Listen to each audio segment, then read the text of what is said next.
Good evening. It is Tuesday, January 24th. It is 6:30. We have a full dais, and I'm calling this meeting to order. We are extra special tonight. We are lucky to have two students from Bastrop Middle School. They are both on the student council, and more importantly, they're both UT Longhorn fans. Let me get that out there. So the first person that we have with us is Key Pomprasong. So Key, if you want to come stand up here and turn around, I'm going to talk about you.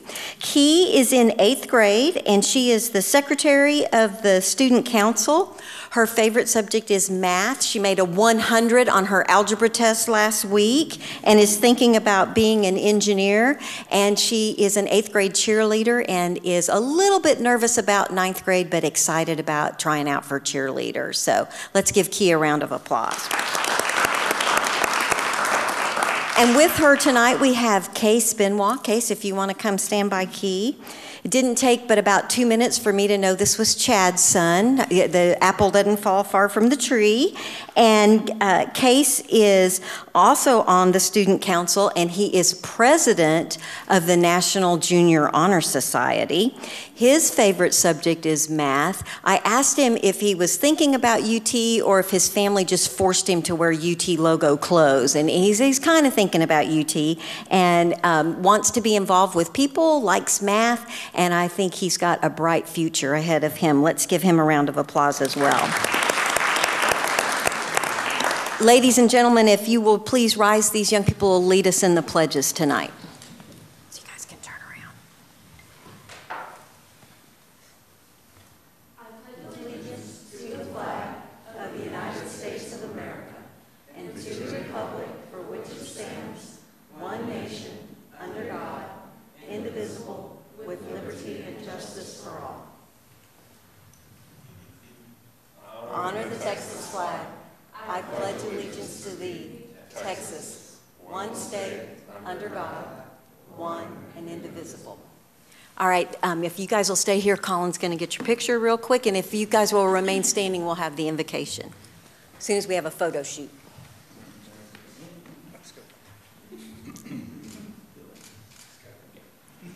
All right, it's a school night. Let's give them another round of applause. Thank you very much for helping us out tonight. Deacon Cook was not able to be with us this evening, so if we would all please bow, I'll be happy to lead us in our invocation tonight. Good and gracious God, creator of heaven and earth, thank you so much for the opportunity to serve the citizens of Bastrop. Please be with us tonight. Give us, each one of us, wisdom and discernment. Help us to speak respectfully to each other and make decisions that are best for our community. We're grateful for the rain. We're grateful for the gift of living in Bastrop, Texas. In Jesus' name, amen. You may be seated. All right, we'll get started on the mayor's report. I have just a couple of quick things before we jump into it. One thing I want to bring everyone's attention to is the county is having a sticker contest, and it's for I voted or future voter. And the Future Voter Contest is open from K through 5th grade, public school, homeschooled, K through 5th grade, and the I Voted stickers are for 6th graders to 12th graders. And they've done this, and I think they have found that if the kids have participated in the sticker contest, and particularly if they win, then they want to see their parents and their parents' friends and everybody with the stickers, and it's another way to get folks interested in voting. So the sticker contest, you can go to the county website, their election website, and your submittals have to be done by February 10th. So I thought that was kind of a fun thing that I would share with everyone. One of the things that I did that is not on this report, and I wanted to mention it because it has to do with a couple of our really important assets within our community. Several of us went to The Puzzler at Bastrop Christian Church. The Puzzler is a play that was written by Will Holcomb, and the play was directed by Lisa Holcomb and Dustin Barty, and it took place at Bastrop Christian Church, and they did it as a fundraiser for their building restoration. So It was a really neat event. Councilmember Kirkland, Councilmember Plunkett were there, and I wanted to mention it because there's a show on Friday and Saturday night. So it's a play, it's a 4-course meal. It was just a really neat evening. So if anybody's interested in that and being able to support restoration of a great historical church like that, it's kind of a cool thing to do. And we're going to have some other discussions about Bastrop Opera House when I read the Black History Month proclamation, but I want Councilmember Lee to know that I have purchased my tickets for Steal Away Home, so she may mention that later. I also got a very, very cool, and you do not get handwritten letters that come in the United States Post Office very often. And this is from Leighton Hannah, who let me know that she is 8 years old, and when it starts out with, "I'm so glad you are serving as mayor of our city. It makes me proud to know a woman can serve in such a position to help the people of our city." I was like, all right, I'm a fan. What does she need? And what I really got a kick out of is she is writing about her great-grandmother who lives in Settlement Estates and how she doesn't like the fact that there's one way in and one way out, and her great-grandmother has to drive on the frontage road of 71. This 8-year-old is saying, wouldn't it be so much safer, especially for the elderly, if there was a road behind her neighborhood that stretched from Lowe's over to Riverside Grove neighborhood? No one would, and it's like, yes, ma'am, that's an awesome idea, and it's called Blakey, and it's on our master transportation plan.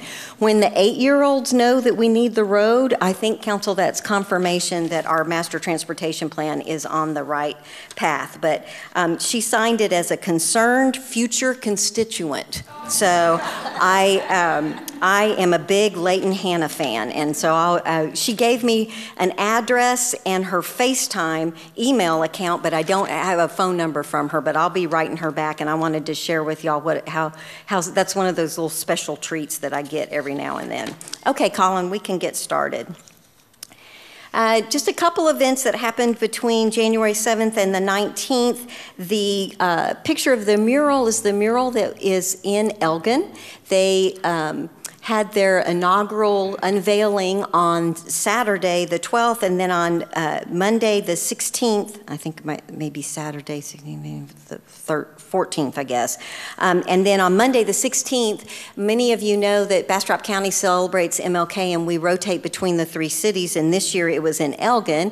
And to the right of that, Colin, is a picture of me with Mayor McShann, and then I also took a picture from the stage of the folks that were in the audience, and that included Councilmember Lee, Councilmember Plunkett, Councilmember Kirkland.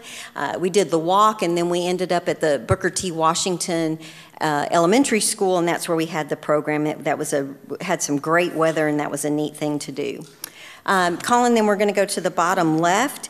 I attended the Bastrop County Commissioner's Court, and this was Judge Klaus, and this was about 45 seconds into his first meeting. So congratulations to Judge Klaus, and we certainly wish him the best of luck and look forward to working with him.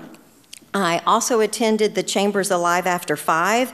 Texas Public Safety Training Academy was the sponsor, and those are 2 employees, and I know that our police department knows about them, but I do want to make sure that the citizens know if you are having an event, if your church is having an event, if you're looking for off-duty police officers, they provide safety, security, and also have EMT services, so that's kind of a cool thing. And then on the bottom right, every once in a while I like to prove that I am married. My husband's name is Charlie, and we were at the chamber banquet together and had a good time. The next page shows the things that I was supposed to do between the 20th and the 23rd, and I did them. And then if you go to the last page, you will see what I have planned between now and our next City Council meeting, which will be on February 14th. I'd like to call out the Main Street meeting on February 2nd. That is a dinner where Nancy Wood has received a really neat award, and there'll be several of us that are going to help her celebrate receiving that award, which means that I will not be available for the Farm Street Opry, which is why I'm going to now hand off to Councilmember Kirkland. So the mayor covered a number of the things that I did, included marching in the Elgin MLK March, the chamber banquet, the puzzler at Bastrop Christian Church, which I have to second what she had to say. There was nothing that I could imagine that was more Bastrop than that particular event. Every single thing about it was amazing, and I got a church pew, which is now sitting in my bedroom. You bid on and purchased it. We don't. It's a fundraiser. Yes, they didn't give you yes. a church pew. Yes, I bid on and won a church pew, and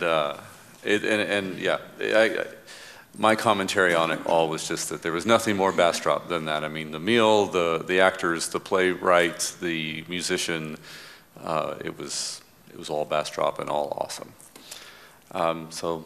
And then, as the mayor said, I will also be the host for the Farm Street Opry coming up at the beginning of February. Thank you, Councilmember Kirkland. Councilmember Crouch.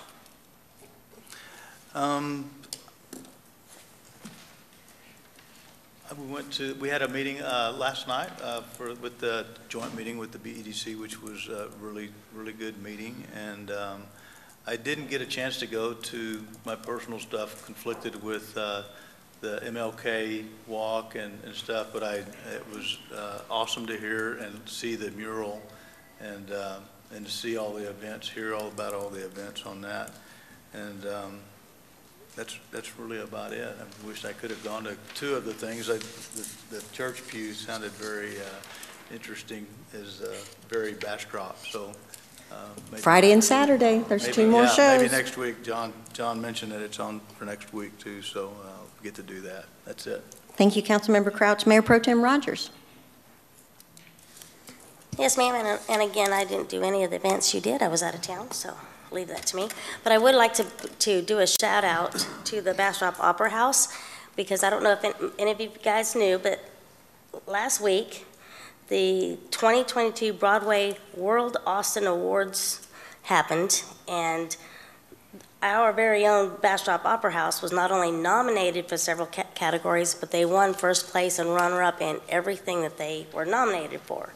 And real quickly, they won Best Solar Performance, Best Music Performance. They got runner-up in Best Performer in a Musical. They won Best Sound Design of a Play. Oh, I'm sorry, let me tell you. Okay, so the best solar performance was from the Main Street, or for the Valentine Day, and the best music direction of a performance was for the Little Shop of Horrors. The runner-up for best performer was for the Little Shop of Horrors. The best sound design of a musical was for best Little Shop of Horrors. Best supporting performer, I know, blah, blah, blah, was for the Little Shop of Horrors, and the best musical was for Little Shop of Horrors. But my favorite one was they got runner-up for the favorite local theater, and only behind Zach Theater. I mean, come on. Very impressive. Let's have a round of applause. That is amazing that our very own theater does that. Sorry, I don't talk well enough to go bluff all this through, but that was just amazing that they won all those things in that big, in our big town of Austin. So congratulations to them. Outstanding. Thank you for bringing that to our attention, Mayor Pro Tem Rogers. All right, Councilmember Plunkett. Well, I won't worry y'all with dittoing everything that they said about, especially the puzzler. That was a really great play. Also, the Opera House was putting on Techies, which was a all high school show. That was extremely good, and my daughter was in it, so of course I was a little bit biased. And great job on that. Look forward to the next one, which is Steal Away Home. Steal Away Home, that's right. And that's coming up soon. Also, congratulations to the Chamber for putting on such a great banquet. They always do a great job. And Elgin for the MLK.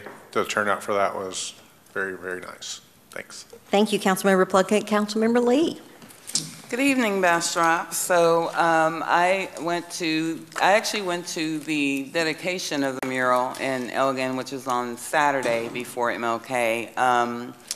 It was cold and I was sick, but I was determined to go participate in it, and it was a beautiful thing. And for those that don't know, the mural is of real people that lived in Elgin, icons, African Americans in the Elgin community.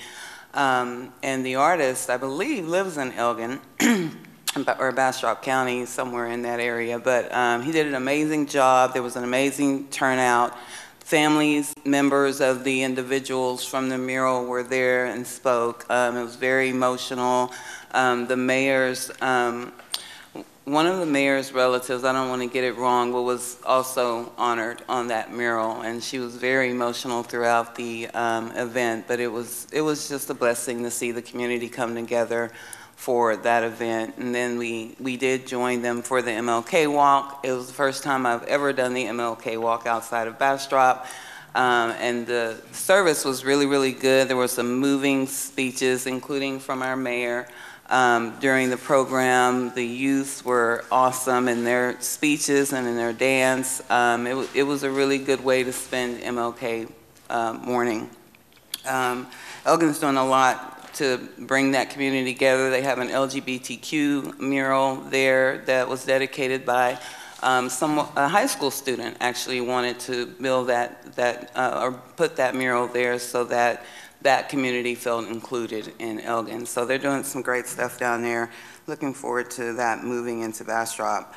A couple of things on Black History. I've been contacted by numerous people to mention things that are going on for Black History Month. The library is doing Black History Month, highlighting authors and other artists in the library. So if you're interested in some reading material for Black History Month, please visit the library. Another interesting thing that the library is doing is they're going to be hosting some workshops on finding out your heritage, where you came from, where your family might have immigrated from, what you might have in your background, your genealogy. So if anyone's interested in that, that's going to be happening over the next few weeks, I think through February, maybe into March.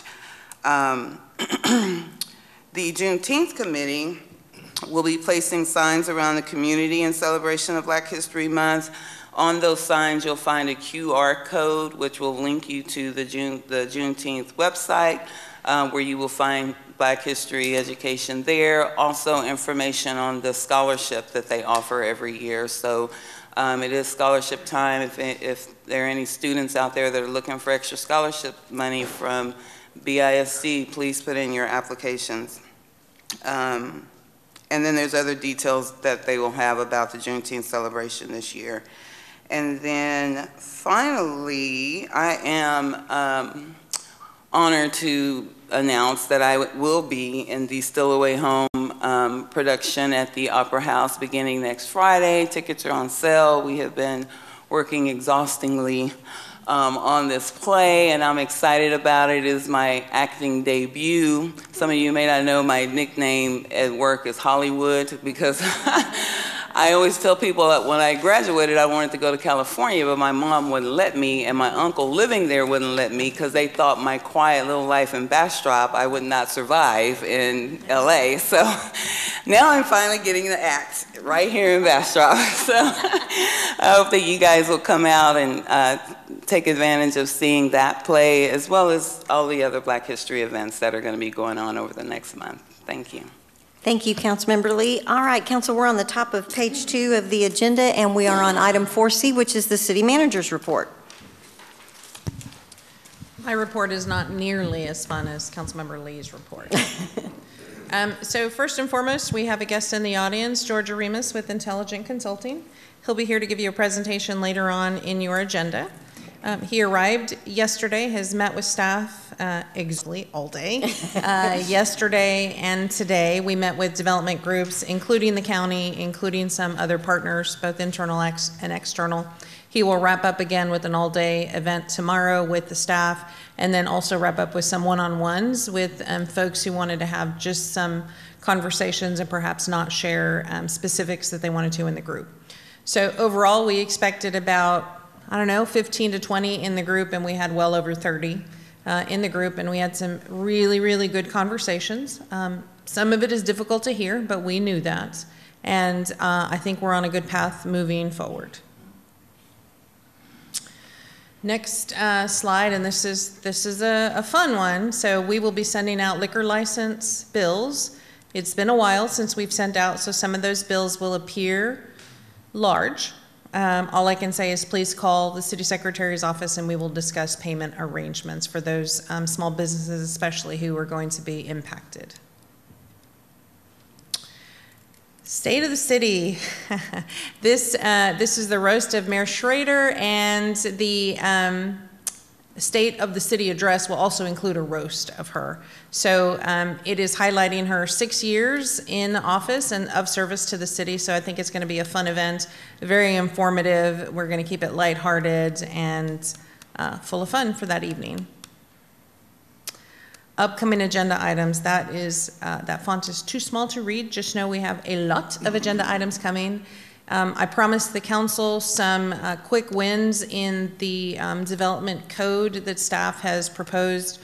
Plan is for some of those that need to go to Planning Commission. Those go in February and then expected at the council in the March timeframe. And that's what I have. So what you're saying is happy Valentine's to us. Yes, So you guys need to make your plans. Unfortunately, yes, our first February meeting is on Valentine's Day, but who really goes out on Valentine's Day? Yeah, that's not a busy night for you, Councilmember Plunkett, is it? No, never. No, never. I have a question if you don't mind. Absolutely. So where are the tickets on sale for this roast for the mayor? I'm going to have to defer to Colin because I don't think they've gone out yet. I think they sent a save the date. We and they sent a haven't save All the right, date. it just said tickets on sale, so I was just making sure people knew where they can buy the tickets. Soon. Okay, all right, because we all want to be there. Absolutely. All right, council, we're moving on to item 4D. City manager, that was everything, correct? Yes. Council, any more questions for the city manager? All right, moving on to the city attorney's report. Alan, do you need me to read these two items, or are you gonna cover them and I don't need to read out the item itself? Sure, Mayor, I'll help. It's items 4D, which will be followed by 4E. These are city attorney report. One is on the Planning and Zoning Commission meeting that took place September 29th of last year. And then another is more general about communications with attorneys representing outside parties. Thank you. Thank you, Mayor and Council, for this opportunity to address these matters.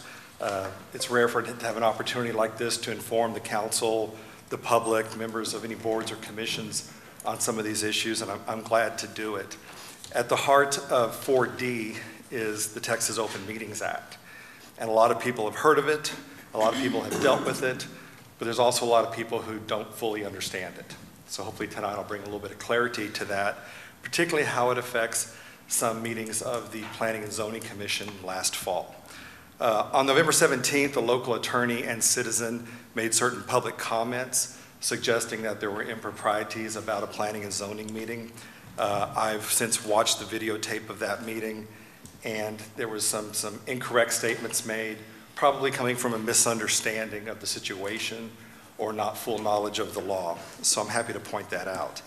I'll also point out that in my role as a municipal lawyer, it seems that it's getting increasingly common for people who either oppose City Hall or maybe they're protesting a particular project, whatever substantive complaints they have, they also throw in open meetings accusations. So it doesn't mean that they're always wrong, but it means that has become an increasingly common technique of those who are trying to oppose something going on at City Hall.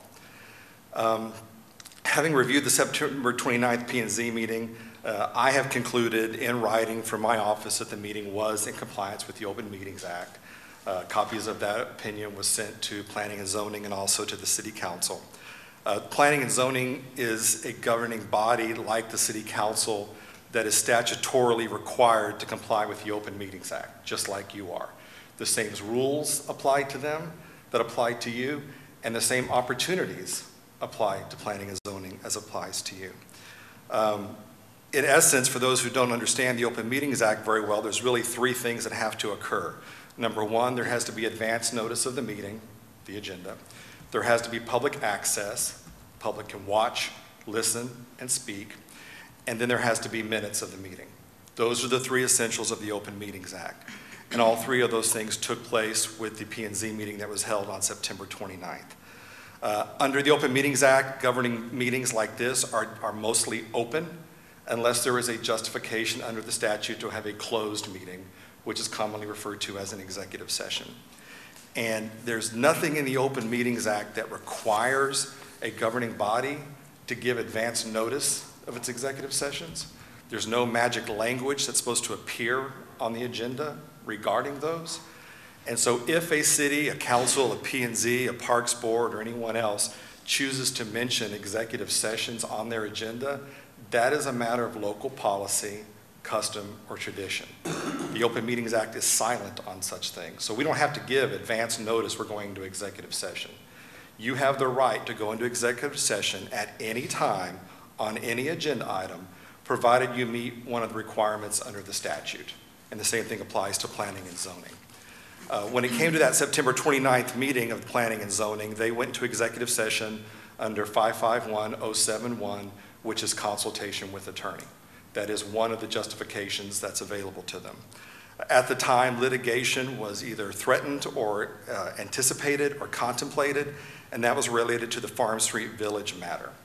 But I would like you and the public and members of P&Z who may be present to understand they're not limited to going into executive session because of a threatened litigation or settlement of an existing litigation.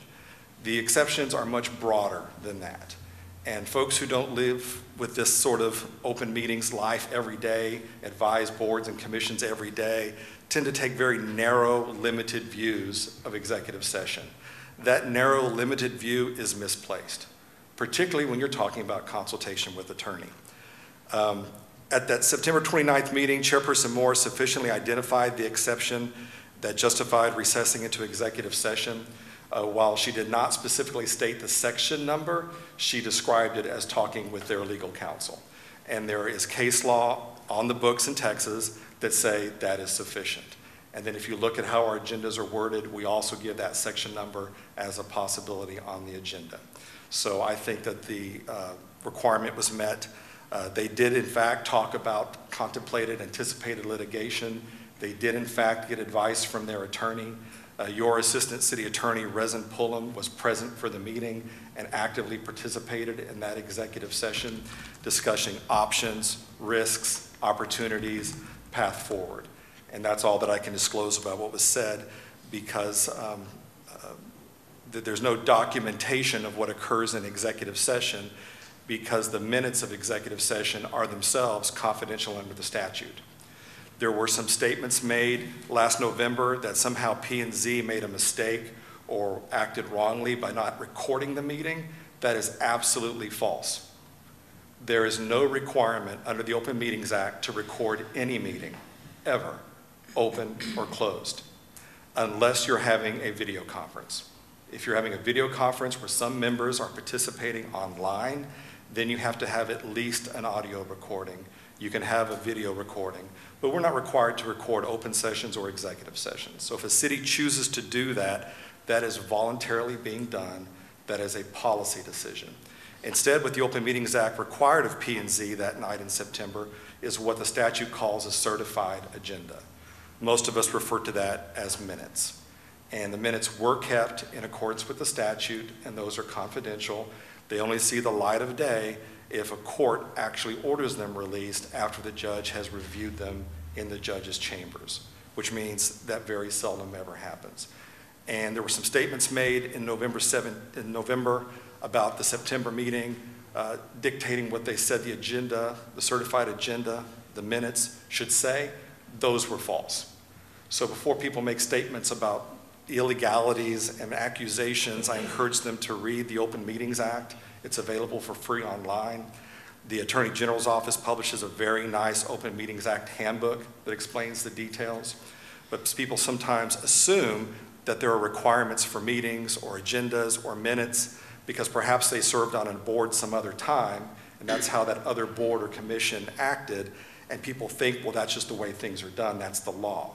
And sometimes that's misplaced. And so when you actually look at the details of the law, what P&Z did in September was in fact legal. No action was taken in the closed meeting. The only action that took place in open session. The certified agenda was kept, and that certified agenda is confidential. The next point I think that is often misunderstood is the role of legal counsel in general, the city attorney's office in particular. I am city attorney of the city of Bastrop. I stood right before you once upon a time and took an oath, the same oath that y'all take for office. And members of my law firm serve as your assistant city attorneys and prosecutors. Under the Bastrop Charter, Section 3.10, the city attorney shall be legal advisor to and attorney for all officers of the city acting in their official capacities and shall represent the city and its departments in all legal proceedings. I interpret that as most city attorneys do, similar charter language in other communities. I represent all of you as a group, not as individuals, but as officers of the city of Bastrop. That extends to city staff and to volunteer members of your boards and commissions. It's not an option for me, it is my duty to represent and advise you, and that extends to members of my office that attend meetings when I cannot. When you look at 551071, the exception under the Open Meetings Act that allowed P&Z to go into executive session that night, it lists a few things that justify going behind closed doors, but mainly to consult in private with your attorney regarding pending or contemplated litigation. That's one thing, and I think that was applicable that night in September. A settlement offer, that was not on the table. But then there's the next one, on a matter of which the duty of the attorney to the governmental body under the Texas Disciplinary Rules of Professional Conduct of the State Bar of Texas clearly conflicts with this chapter, meaning the Open Meetings Act. That last one is a broad enough exception to include the first two. So contemplated or anticipated litigation, threatened litigation, that's not necessary. Settlement, that's not necessary because that third one covers all the above. And what it means is a governmental body can go into executive session to talk to its lawyer about anything that the lawyer would not be able to disclose to other parties. So when you look at those Texas Disciplinary Rules of Professional Conduct, those are the ethics rules that are adopted by the Texas Supreme Court and enforced by the State Bar of Texas. Those are the rules that mean you can tell me things about the city's business, things you're going to do, afraid to do, thinking about doing, contemplating doing, and I can't disclose that to other parties. Otherwise, I'm risking a grievance or some sort of malpractice action against me or members of my firm. That's what the Open Meetings Act says. It's incredibly broad. When you look at the rules that govern lawyers, that is incorporated or bootstrapped into the Open Meetings Act, Rule 1.05, confidentiality of information. Confidential information includes both privileged information and unprivileged information. Certainly you understand how broad that is. You read that rule, it also incorporates by reference the Texas Rules of Evidence, 5.03. And our courts in Texas have interpreted 5.03 to allow the unrestrained communication and contact between attorney and client in all matters in which the attorney's professional advice or services are sought, without fear of these confidential communications being disclosed by the attorney voluntarily or involuntarily in any legal proceeding.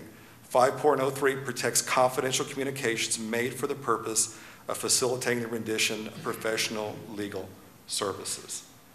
That's broad. And the Supreme Court of Texas itself has ruled in the open government area that cities and their agents have every bit of benefit of the attorney-client privilege as any individual person, nonprofit, or for-profit corporation. In fact, the Texas Supreme Court has opined that it is in the best interest of Texas citizens that those who are making decisions as governmental body members have the candid advice of their lawyers. And so when a group like the City Council or P&Z goes into executive session under the consultation with attorney, there's a great deal that they're allowed to talk about. And I've confirmed that that night in September of 2022, they did in fact talk about pending and threatened litigation and got advice from their attorney and gave guidance to their attorney. So I am confident that that meeting complied with the Open Meetings Act. If ever a board or committee or commission or the council is going into executive session under the guise of speaking to their attorney, but instead they just want to talk about politics or public relations or finances or something like that, that would be inappropriate. And I would caution against doing that because we want to comply with the Open Meetings Act. But in terms of what's been said about planning and zoning that night in September, it's my conclusion that those accusations have no merit. Thank you, Mr. Attorney. Counsel, do you have any questions for Alan? All right, and I think you have one other item you're going to cover. Certainly, Mayor. Thank you. Mayor, Council, the second item is sort of related. We've talked about this ourselves, but it was decided that a public conversation needed to take place. I don't expect anyone who's not a lawyer to spend the time that I spend dealing with the ethics rules that apply to lawyers. But there is one that comes up repeatedly, and I've had to deal with it varying ways in the course of my career. Rule 4.02 of the rule that governs lawyers is fairly simple. I've summarized it to say lawyers are supposed to talk to lawyers. What does it actually say? It says that if another party is represented by a lawyer, then the lawyer of a different party dealing with that party on that issue has to talk to the other side's lawyer and can't just talk to the client without the lawyer's consent. So I could not approach someone we're going into code enforcement against and talk to that property owner directly, myself, as your city attorney, if I know that other party has a lawyer. Instead, it's my ethical duty to reach out to the lawyer. And you can understand why such a rule like that exists. Lawyers can try to bully, intimidate, misrepresent the law, make people uncomfortable. There's all sorts of things that lawyers can do when dealing with a lay person. And so we have this ethical rule. It applies to governmental entities. It clearly says so in the Texas Bar Rules. That's not true in every state in the United States. It's true in Texas. And so while people may talk about their right to address their grievances toward the government or their rights of free speech, that's all true. But when you are a lawyer who is licensed in Texas, a different set of rules apply. So what that means is that anyone who's representing a private party, somebody outside of the city of Bastrop, and that lawyer comes to talk to an agent, employee, official with the city of Bastrop, those lawyers should be contacting my office. And I promise you we will be responsive and cooperative, and we will communicate with them and let you know what you need to know. If they come to a board or commission meeting like planning and zoning, and they're representing a private party talking to planning and zoning, they are violating 4.02. Absolutely. Now, that happens with some frequency in the government arena, and I very seldom protest or object or say anything about it. People talking to people happens. This is government. We all favor transparency, and I trust my clients to take care of themselves and call me when they need me. But if ever a Bastrop board or commission, a city official, an employee, a member of this council feels like a lawyer is approaching them and trying to intimidate them, persuade them, bully them, start talking about the law, you've got the ability to redirect them back to my office. And please feel free to do that, or tell me to contact them and I'll reach out on my own to see what the issue is and can we resolve it somehow. But if they persist, then I think you've got the ability to, have me write them a letter, which I've done before for Bastrop, or you have the ability to file a grievance against them with the State Bar of Texas. I've had other clients do that elsewhere when the lawyers just will not back off and do what they're supposed to do, which is communicate with other lawyers. So that rule is out there. I know the City Council is aware of that. We've spoken of this before, but you brought to my attention that perhaps other boards and commissions would like to hear that as well. They have that option. And if they're comfortable with the conversation, there's no reason for me to get involved. I don't insert myself in every single communication the City of Bastrop has with other people, including other lawyers.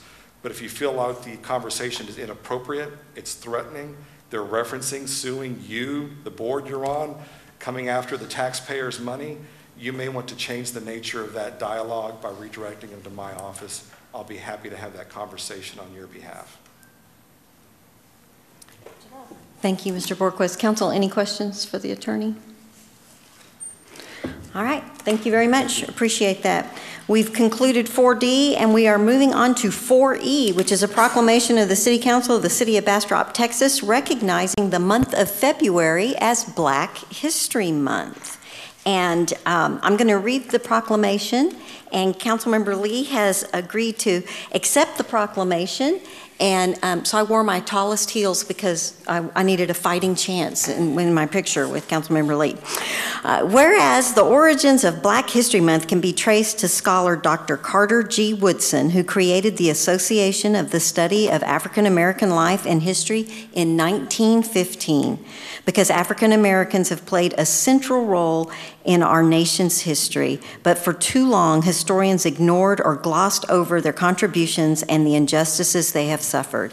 And whereas in 1926, Dr. Woodson, known as Father of Black History, conceived a yearly celebration to help rectify the omission of African Americans from history books and was made official by presidential designation in 1976. And whereas today, the observance of Black History Month throughout the United States stands as a testament to the success of Woodson's project and an example of how we can work together to make the teaching of history more honest, whereas the theme of 2023 Black History Month is Black Resistance, and whereas African Americans have served in all America's wars, from the American Revolution to present day. During World War II, more than 2.5 million Black men registered for the draft and experienced discrimination and segregation, yet served in every branch of the armed forces. 167,000 served in the Navy, with the first 13 African American naval officer commissioned in 1944. 17,000 served in the Marine Corps, with the first African American commissioned in 1945. And 5,000 served in the Coast Guard, with the first African American commissioned in 1943. And 909,000 served in the Army.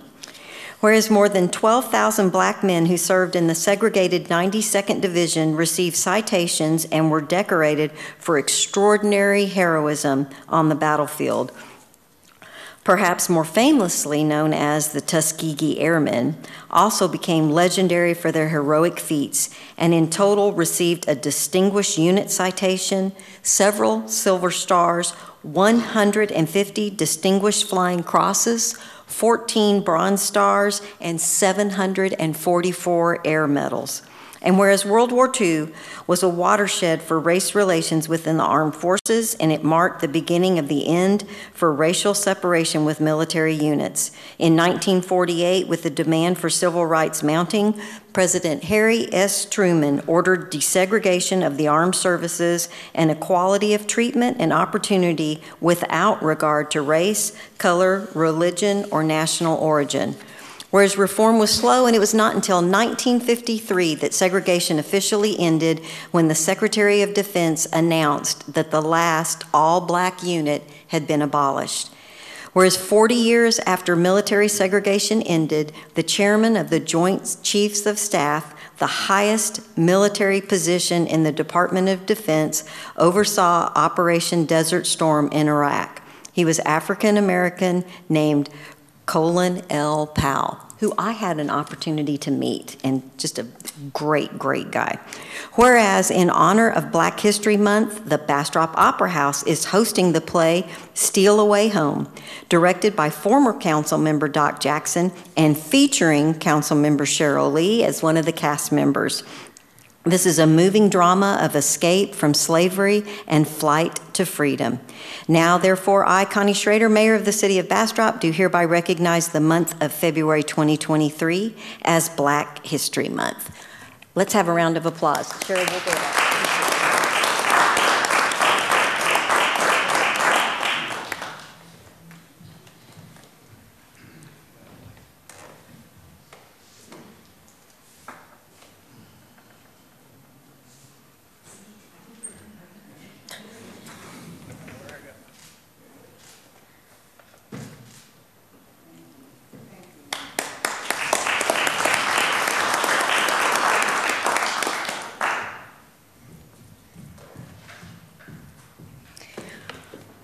All right, Council, we received Councilmember Lee, do you want to say anything about Black History Month?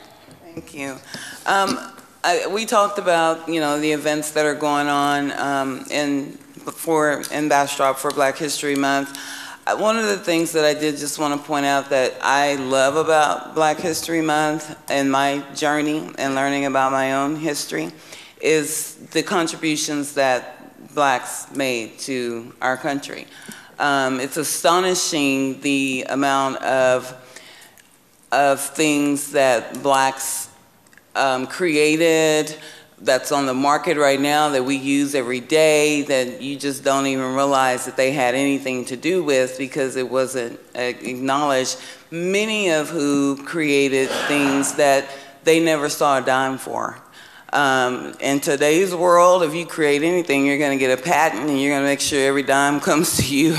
And many of the things that you use were created from slaves who saw a better way to do it and created an iron or created an iron board. And it's just amazing. So as you journey and participate in Black history, I would hope that you would take some time to take a look at, I like to call them Black history facts, and just learn about how Blacks contributed to this country in the meaningful way that they contributed to where you were able to do many of the things that you were able to do every day. Thank you. Thank you, Councilmember Lee. I'm not ironing. There was a time that I thought that was a privilege, but I have gotten over that.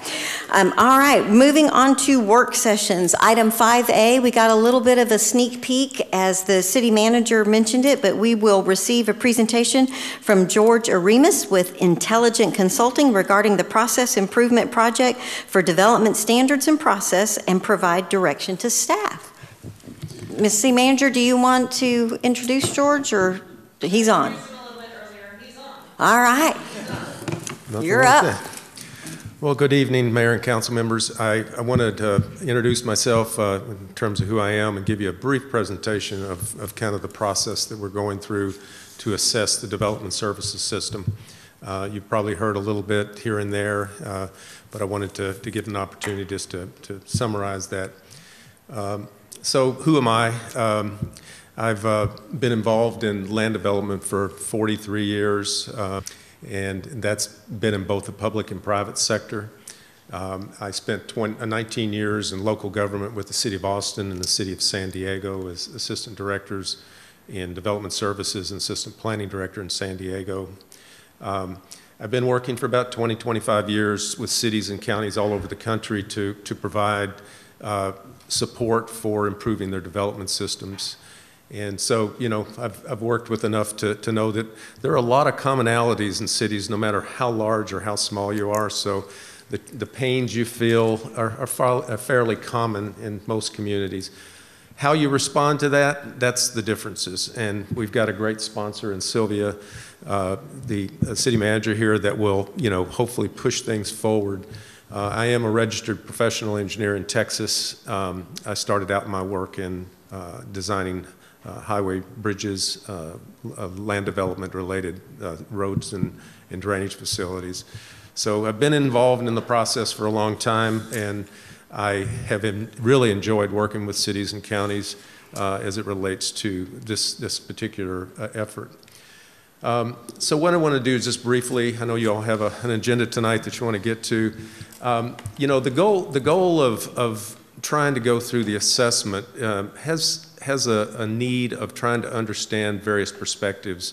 I'm sorry if that's very small. So my first stab at this is to try to collect information by evaluating the system and talking to customers as well as staff members. And so I've been doing that yesterday and today and tomorrow just to get my feet wet in terms of what the local system looks like. The ultimate goal is to talk to as many customers as possible. And so I'll be, after today, and tomorrow I'll be talking to customers one-on-one and also follow up with staff virtually. I think I'm attending the DRC on Thursday, as well as going to some pre-application meetings to understand a little bit about how it's working. So the ultimate goal then is to collect a list of system issues that kind of describe what, you know, some of the perspectives are. And once again, perspectives, everybody's got a perspective, but the truth is trying to find the commonality in terms of what is right and what's wrong. And so the process above there is my goal as the facilitator is to try to get concurrence as we go through the process. I'm not one of the consultants that will talk to staff and talk to customers and draft a report and provide that to you, and then you have to take it and run with it. My 25 years in working is I've always started with the customers and the staff from the get-go. I interview, we try to get agreement on the issues before we go to developing strategies for improvement, and then at that point they will understand the strategies from both sides, and whoever's participated, we will copy them on emails so that they understand, with the ultimate goal then at the bottom there of drafting a set of recommendations and an action plan. It doesn't stop there because talking to the customers today at lunch, you know, they said they've heard it all before. We've talked and talked and talked, but have we made any progress? And so one of the key elements of this stage is to develop an action plan with key deliverables and timelines, both for the low-hanging fruit, kind of short-term improvements, as well as mid-term and long-term that will take a little bit longer. But we need to have kind of that diverse set of recommendations, and I know Sylvia will drive us to get the plan on the table. And at that point, it tends to result in some follow-up actions. I think the simple stuff can be brought before the boards and commissions as well as the council with the concurrence of the customer groups that we'll be working with, and I'll talk a little bit about that. The key here for me is collaboration, and so I want to make sure I get the staff perspective, I get the customer's perspective, and then I use whatever experience that I've had to try to bring all of that together. In addition to the one-on-one interviews with customers, we're going to perform a survey, and we'll send out that survey through my effort, through emails directly to the customers that have brought in applications for the last 6 to 9 months. And that's one of the things we're working on now, is to try to collect that set of emails that we will be able to send that out. Now, we'll get that back. I will compile the results and then put some statistics together, and that will be part of the issues that will come forward. So you'll see statistically, you know, what those 6 to 9 months worth of actual customers say.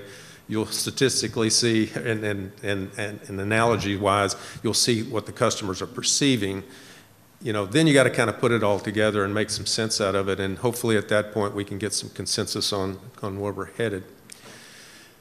My strategy is also, as a system relates to the system, is to look at it very comprehensively in terms of some of the system components, building blocks, components. I don't want to use the word building blocks, but it's up there, unfortunately, because of B3. But the system components are made up of some areas, and the core business processes are probably the most important piece, and that's where the steps that someone goes through in order to get information to get their approval and so forth. The other cornerstone is the regulatory framework, and that's the B3 regulations, as well as the building codes, all your drainage criteria, all the manuals and handouts and forms that you have to fill out. And then in the middle between those two cornerstones of how do the people deal with both of those cornerstones in terms of bringing it to the customer and interacting with the customer. So that central block at the bottom is the culture. You know, how do they deal with the customer? What's the customer service standards? How do you solve problems, issue resolution? And that varies from community to community. And so that's a very important foundation point. From there, we look at the technology that you have in place, the MyGov, your GIS, you know, any types of other technology, and evaluate how that's working. The physical space is how a customer will physically interact with the city and coming down to the city face to face. I think I found out that probably today with the MyGov in place, about 80% of the people are calling in and about 20% are coming in face to face. And so there's some reasons for that, and we'll look at that because we understand there's a lot of need for some smaller projects that need to be handled in a more timely fashion. The last piece is the organization structure. And that's more of the fee schedules, the performance measurement, the authority and decision making, and also accountability for resources and that type of thing. And like I said, the core business processes are the most important, and we spent some time today at the lunch meeting with the development community and this afternoon, and that focuses on how a customer enters the system at the top, how they get good, predictable, and reliable information that they can kind of go to the bank to with. Once they get that, they can apply into the system and hopefully get a project review, work out their differences, and get an approval. The third leg is actually building the project, and then ongoing enforcement and compliance. So what I've asked my clients over the 25 years is, what are you really after here? And there are three things that I found that they're looking for. And the first is quality information that they can count on. The second thing is, just give me a decision. And the third is, I want to occupy, I want a final acceptance so I can sell this or I can build, on individual lots and so forth. So customers don't really care about all the stuff underneath and behind the scenes. They just want those basic three accomplishments. And so our job through the assessment is to try to figure out in these business processes where are their bottlenecks and where are their problems, in addition to those other components that I mentioned. So this one's very hard to read, and I do apologize, but one of the things that we will do in the next steps I'll talk about is we will establish, right now the city manager is the sponsor for the work. Karen Ba is the system improvement manager, and her job is the day-to-day interaction with me and establishing agendas and kind of next steps and following up things that we've done at the various meetings. But what we're going to do is appoint a staff action team that's going to kind of be my go-to individuals. You don't have a large staff, so it's going to be some key folks. But the more important thing is the Development Customer Advisory Group in green.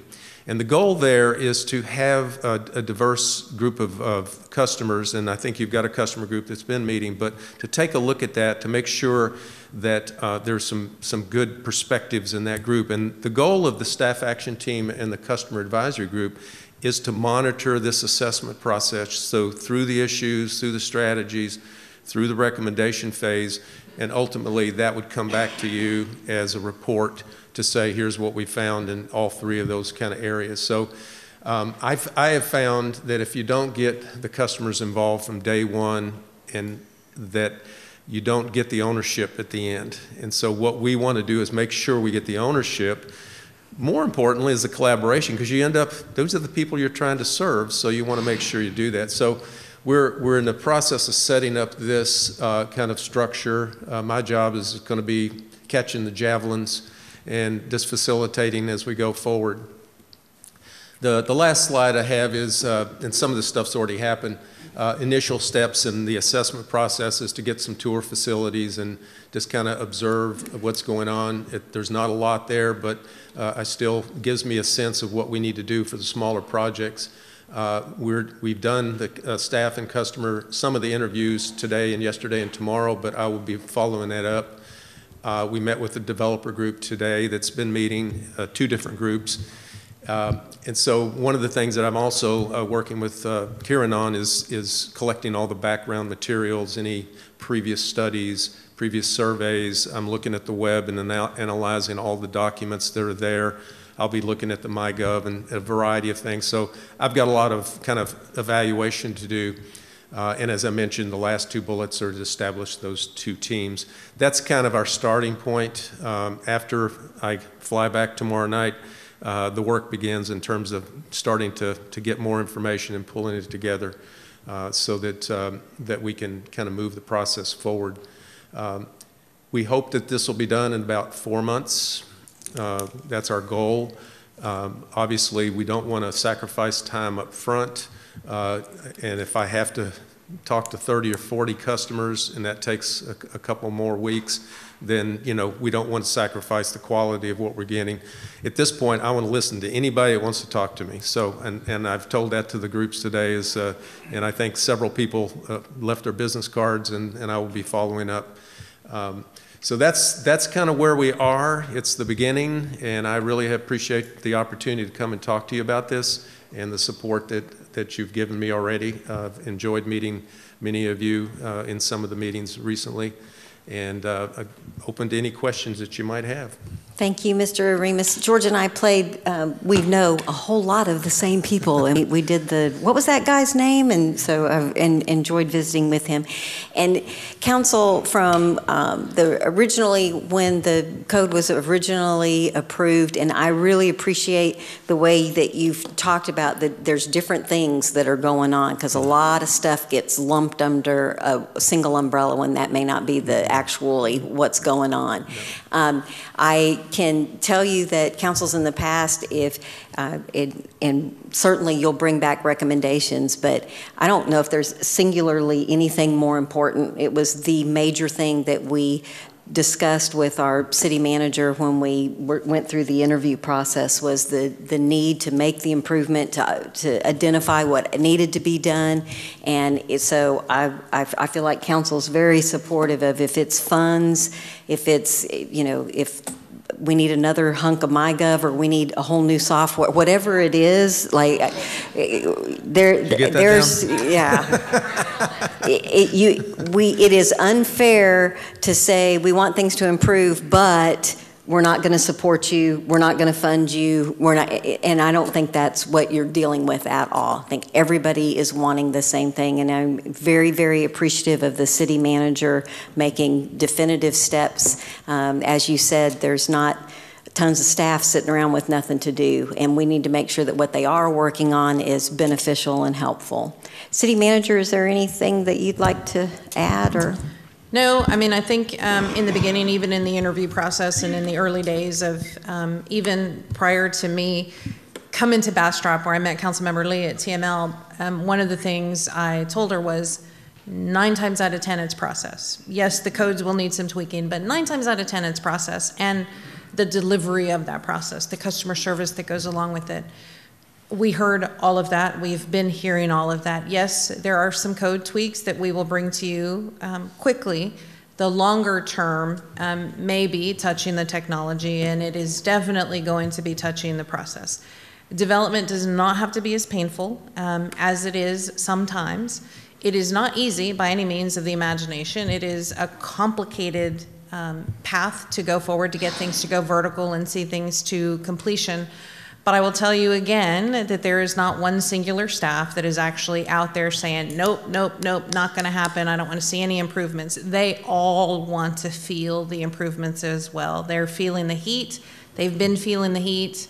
It's hard to come to work some days like that. So I think I have staff support, I have the council support, and I'm very confident that we're going to move forward and make some astronomical steps to relieve some of that pressure.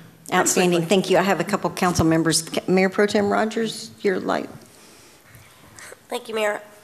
Just a quick question. I know your time frame's kind of 4 months, like you were saying, but again, with the city manager saying that as you find some low-hanging fruit, we're going to try to fix it as we go, and we're not going to wait 6 months before we fix anything. As you kind of find things that we can fix, the plan is to fix it as we go once you figure those steps out. Not that he's going to finish it in a week, but just meaning that once you find some, like you said, the low-hanging fruit, we're going to try to tackle those as we go. So absolutely, it's going to be a process. We're just not doing nothing for 6 months. No, absolutely. There are some things in the code that need to go to Planning Commission, and they need to be advertised, and then there are some things that could come directly to you. There is an action that you need to take that the mayor's already moving toward, and that is completing seating of the Construction Standards Board. Our code is lacking a few off-ramps, right? Staff is never the final recommendation. Staff is never the final approval. We give recommendation. Council is the final approval. And some of those off-ramps include being able to go to the Construction Standards Board, for example, an alternate mean and method when there is a conflict with the building official. You guys need to seat that board like yesterday. And then some of the things within the code that we are spending inordinate amounts of time on, does it make sense that we spend that resource? And if not, we're going to bring that to you to get those amendments done. Staff has their list. We've gone through the list, and we'll be bringing those here pretty quickly. And I think there's a general consensus among the commercial group on some things that they would like to see in terms of improvement. The residential group is a little bit more difficult because obviously there's all kinds of residential types and we get into densities and all kinds of things.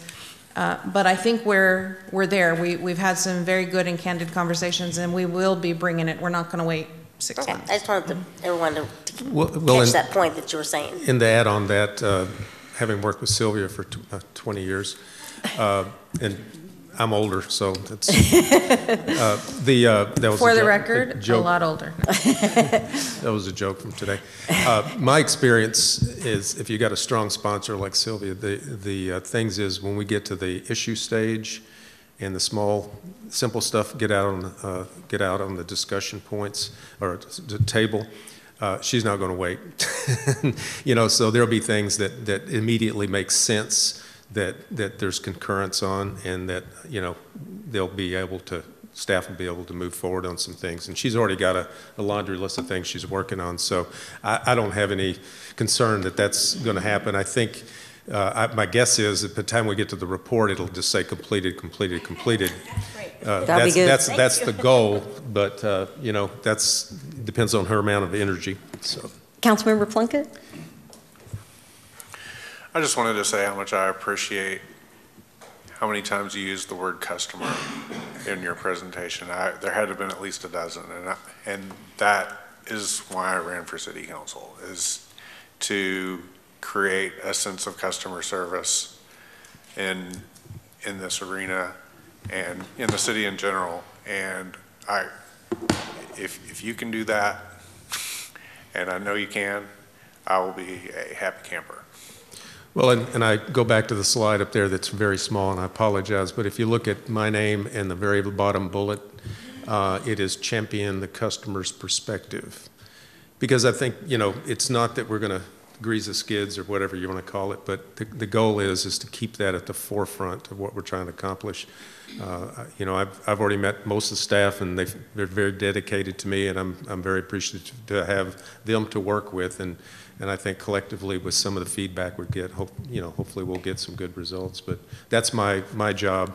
And just one final note about the customer advisory group. I've had a lot of work over the years in a lot of communities, and typically what happens in the first few customer meetings is that they're all angry, frustrated, whether it's to me or whatever. And so I have a goal when I work with these groups, is that I can turn them around from being frustrated to being supportive to taking ownership in what the next steps are. And I think that's my little task for myself, because I think that's what we want to get to in some point in the process. Absolutely. Councilmember Crouch? I just wanted to thank council and city manager and George for all the time that you've spent on this, and then there's always room for improvement with all of our processes and software and the whole thing. And then since Bastrop is right on the verge of just exploding in growth, it's perfect timing to see what our issues might be, identify that, fix it, whether it's with, like the mayor said, whether it's financially or whatever that we need to do as a city to help get that streamlined, and it's going to make everybody's job a lot easier. Staff, developers, residents just applying for a fence permit, anything that we can improve that along those lines, then it's just going to make everybody in the community happier, and it's going to help us grow and generate some revenue for the city to go forward. So thank you for everybody for doing that. I appreciate it. Thank you, Councilmember Crouch. I think the only thing that I would say is I'm not sure we're on the verge of exploding. I think we are witnessing the explosion Cows out of the barn. from our perspective. All right, Council, any other questions for Mr. Aremus? Thank you so much. Thank you very much. No one's pulling for you harder than we are. Have Looking a good forward. evening. Thank you. All right, Council, one of the items, talking about Sylvia doesn't ever wait around, she has an item that she wants to bring to us, but because we have somebody who is an hour and a half away from home, we are going to jump down to item 6C. Receive presentation from TDA Form A 1024 CDBG Section 3 Goals and Concepts as related to the CDBG Program and Grant Contract Number CDV 21-0276 in the amount of $350,000 for waterline replacement in Riverwood Drive neighborhood. That is a mouthful, Ms. Waldron. Good evening. They don't make these contracts easy, do they? We have a representative from our grant administrator, GrantWorks, Katie Price, who is going to do the presentation. This is a compliance issue for this grant. We've been approved for the grant. We're in the process of getting close to the bid of the construction phase of the water line. So I'm going to let her come up here and do her presentation. While she comes to the mic, if you are watching from home, we're on page 38 of the packet. Ms. Price. Good evening, Mayor and Council. How are y'all? Thank you for bumping me up. So essentially this, like Tracy mentioned, is a compliance issue. So the Texas Department of Agriculture issued a revised Section 3 rule basically saying that all projects that receive community development block grants as part of their program goals, they have to present this at a city council meeting. So I hope I'm queued up. Oh, perfect. Okay. So, like Tracy mentioned, this award amount is for $350,000, and it's for a water line replacement in the Riverwood Drive neighborhood.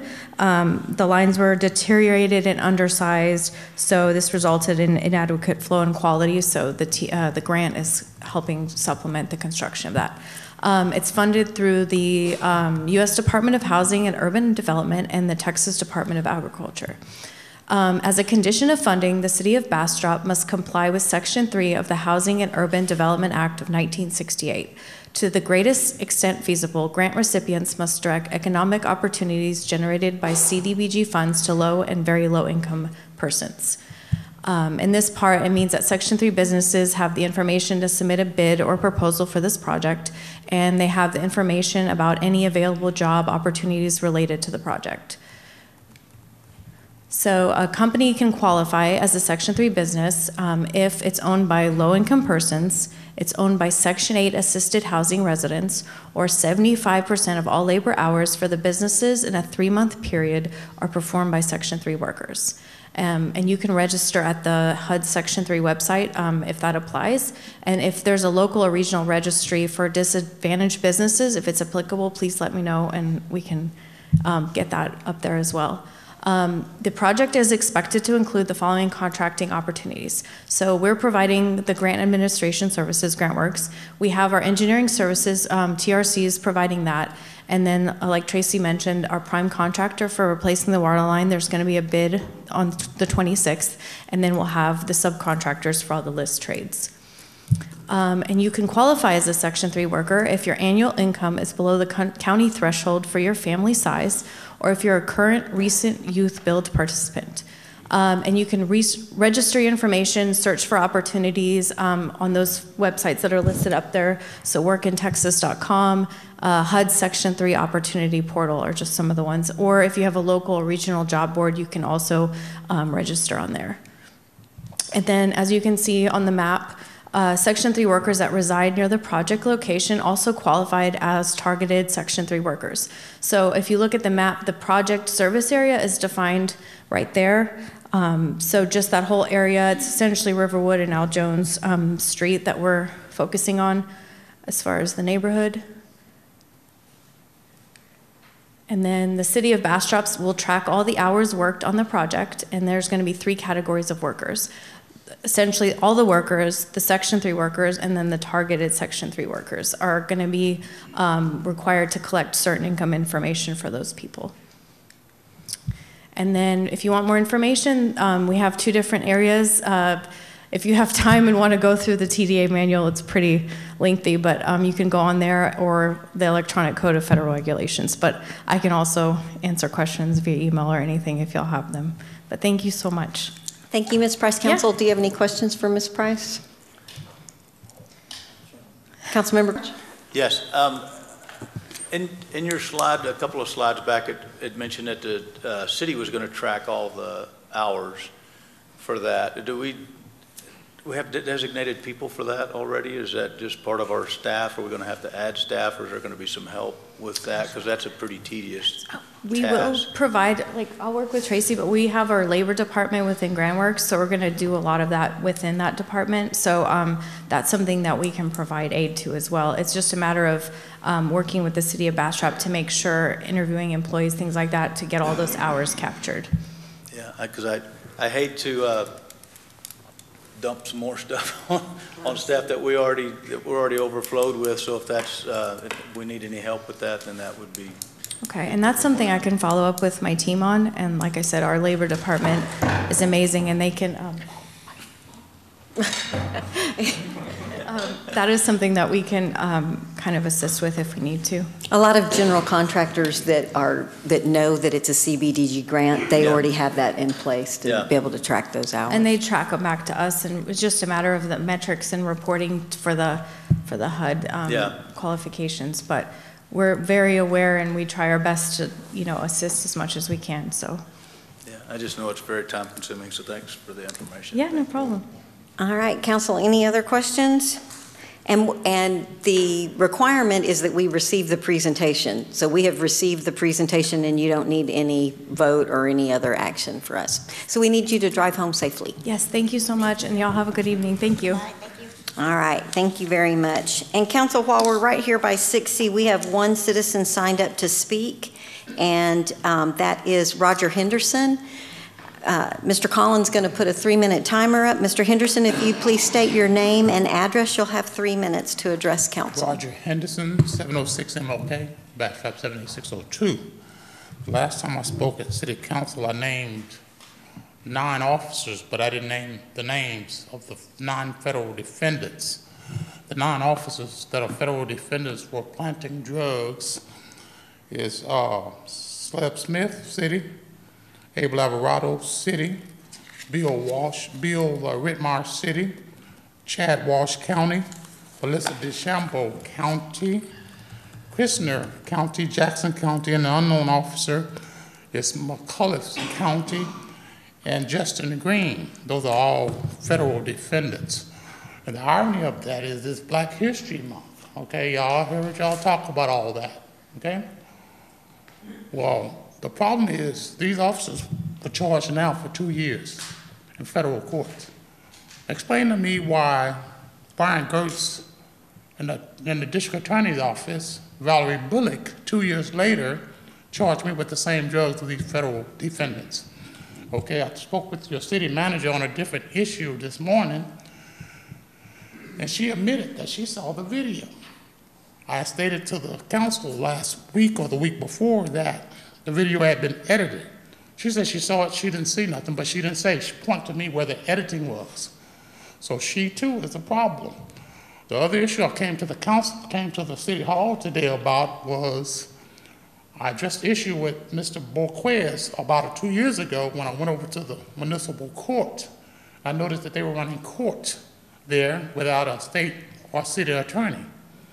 Well, about a week ago, a friend of mine was arrested out of her bed by high school police, taken to jail and booked into the jail by high school police, okay? She then paid that bond to get out of jail on a truancy. She was arrested out of her bed by school police, taken to jail, arrested. She was told to go to court today.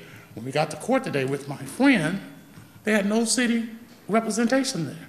Told her she had to either plead guilty or innocent, and they were holding trial right there, the clerk of the municipal court. Not a state attorney, not Judge Coy, not whatever judge I have over there, the clerk. That process is illegal, okay, and it should be addressed by the council, okay? No city attorney representative was there. Mr. Borquez was not there. We addressed the issue with the city manager. She kind of seemed to say that it was kind of okay to do so, but we all know that it isn't. There needs to be representation by the city to the fullest in those matters, addressing people's freedom and monies. And I hope the city take action on all these issues, okay? It will be addressed, okay? It's up to y'all. Sometimes you have to, take the bad with the good, okay? You have to address those issues. okay? You have to address them. Thank you, Mr. Henderson. Madam Secretary, do we have any other citizens signed up to speak tonight? No, Mayor, we do not. All right, Council, that concludes our citizen comments. We're going to go back to 5B and receive the presentation and provide direction to staff regarding a reduction of fees for small versus large development projects. Talk about low-hanging fruit. And Mayor and Council, this is exactly what this is. There is no action for you to take tonight. I am just letting you know that we are reviewing the impact fees for small projects and review fees for small projects less than 5 acres. Project complexities, it's very difficult for me to say anything less than 5 acres is going to be an easy project to review because we simply can't say that. It really depends on the location, the topography. I mean, there's a lot of things that play into account. But we do have some super simple projects that are trying to go through the process that are being assessed what is a difficult fee for a small business or a single residential or a mom and top type project. So this is one of the very first low-hanging fruit. I've had probably no less than 4 or 5 residents tell me how difficult things are, how expensive it is, and I can't get to it. And it has been one of the topics of conversation in our developer group. One of our developer group meetings today, we had a local surveyor who represents a lot of mom and pops who are trying to do single subdivisions, for example, in our city, and it's cost prohibitive in some ways. And then we need a better process to help those folks through because they don't even know they don't know often. And it's not even a pre-application, it's way early assistance. And George will describe that as a client or a customer advocate. And it's not that we're advocating for the project per se, but at least advocating that they know what applications to turn in, they even know where to go, where to turn, what questions are important to ask, et cetera. So you're looking for council to say, yes, that's a fabulous idea, bring us back something to vote on. Is that what you're looking for? No, this is just informational only. I have had certain councils who, because development is such a fee-rich area that they go, oh, yeah, no, we don't want to have any part of that. I don't believe that's this council. That's why I'm moving forward with the item pretty quickly. Well, and what we have always done in the past, and you and I have had conversations about being able to accurately assess the cost of things. I think at this point, we know that some of the fees are too high, and if the pendulum swings and they get too low, and we keep them for a year, and you're able to come back and say, like somebody's going to have to pick up the tab because it's either the person that's doing the work or it's an existing taxpayer. And what we're trying to do is be fair. And so so back to, I believe Mayor Pro Tem Rogers' point, you're just going to have to do your best estimate with the information that you have now. And then if after time we find out that maybe we went too far, nothing's etched in stone and we can make corrections. But I believe council's certainly amenable to having reasonable fees for these small projects. So probably one of the very first low-hanging fruit is we charge a $250 completeness check. That's not an application fee. That's not a plan review fee. It's a completeness check. Goes into the system, and if there are minor things missing, we may reject it. Staff does have some discretion, and so if it's rejected and it has to go back in the process, that's another $250 fee. So there are some things in terms of advocacy for the client and education on what is actually necessary and needed to get through our process, so that there is not multiple fees that are assessed that begin to feel like a penalty. What we heard today over and over again is, I feel like the city doesn't want us to do it. I feel like the city does not want us to subdivide. You said, affordable housing, you said I could do all of these things, and it makes it difficult to get through the code and even understand how I can get through it. So we're working on it. I heard you. You'll be seeing it in your February agenda. Excellent. Councilmember Crouch? Yeah, I just wanted to, this is kind of tagging off what the consultant George is doing too. So it's nice to have the open dialogue with all the developer groups, citizens, subcontractors, contractors, and citizens just to get the comments that some things are too high, some things, they won't ever say that things are too low, but, and to have that opportunity to adjust as we're going through and gathering all this information, and we get, so kudos to y'all again for getting all the information and then letting us act on it so we can improve the system to make it better for everybody. Thank you, Councilmember Crouch. And to reiterate to your point, there's never been a developer in any city or state who said, I think your fees are too low. But there are taxpayers who say, I don't want to pay for your development. So that's the balance. I will actually say, Mayor, that when we completed our work in Corpus Christi, some of that included a cost of service. And we did have to say the Development Services Department was at one point a part of the general fund. Well, when you're in the general fund and you're competing with police and fire, there are no available resources to bring. We ended up transitioning to a special revenue fund, which meant the department was going to try to be self-sufficient, but it would have some transfer from the general fund. We went from, you know, 6 million or so transfer from the general fund in the beginning, and the fees incremented over 3 years. And when I left, the department was only receiving a $600,000 transfer from the general fund. And the development community, if they can identify that there is going to be a benefit to fees, and in this case, in order to be the master of your own universe and me to be able to hire inspectors and hire qualified staff, I could not compete with police and fire, and therefore there were some fees that were going to have to be increased. And they don't fight, and that was George's point. They do become an advocate for the process, and they do become an advocate for staff.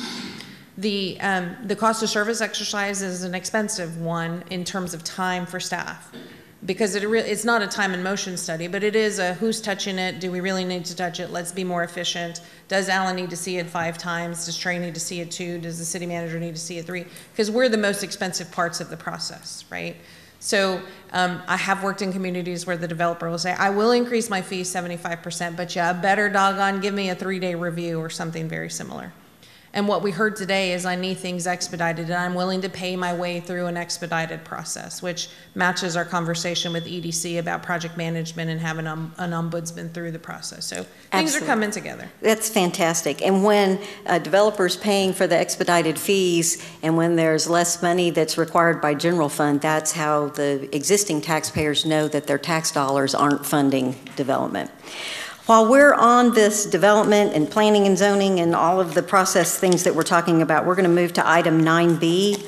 Consider action to approve Resolution 2023-10 of the City Council of the City of Bastrop, Texas, removing from office Christy Koch as a member of the Bastrop Planning and Zoning Commission and establishing an effective date. The item was submitted by me, but I want to make sure that it's extremely clear that it's really as a vote of confidence for our city manager. We spent an extreme amount of time tonight talking about the steps that have been put in place, the fact that we interviewed and hired our city manager and asked her to help us in this area. She came to my office and explained to me that the actions of a person had called her integrity and her ability to process things and to complete the process into question. I think that our city manager must have the complete and total support of city council. That doesn't mean that every item's going to be voted on with a 5-0 vote, but it means for a city manager to be effective in the community needs to know that the council's behind them if they are to be to have a reputation and an integrity. Since I was not involved in the items that happened, it's my understanding that there was a request made. The request was not abided by. There was an ulterior option made. It's been made clear that that option wasn't available, and I believe that our Planning and Zoning Commission, to be fair and accurate and be able to help move this process forward, that this is a step that needs to be taken. But I'd like to give the city manager an opportunity because it is her personal integrity that we're discussing tonight. So thank you, Mayor. Let me start by, in the very beginning of this process, I informed the council that we would be forming an ad hoc committee, and it was going to be made of developers and interested parties in the process. And in order to have a level of trust and open dialogue, Councilmember Crouch as the council liaison, and I would be leading the charge. I had, I believe it was Councilmember Rogers and a couple of others explained to me that the Planning Commission felt excluded from the process. They felt like I was going to circumvent and we were going to try to steamroll things through the process. I then took the opportunity to meet with Planning Commission Chair and Vice Chair to explain that was not the intent. There is a way through the legislative process, but we did need to have open dialogue with the customer base. We did need to understand what is going on and what is at the heart of the issue.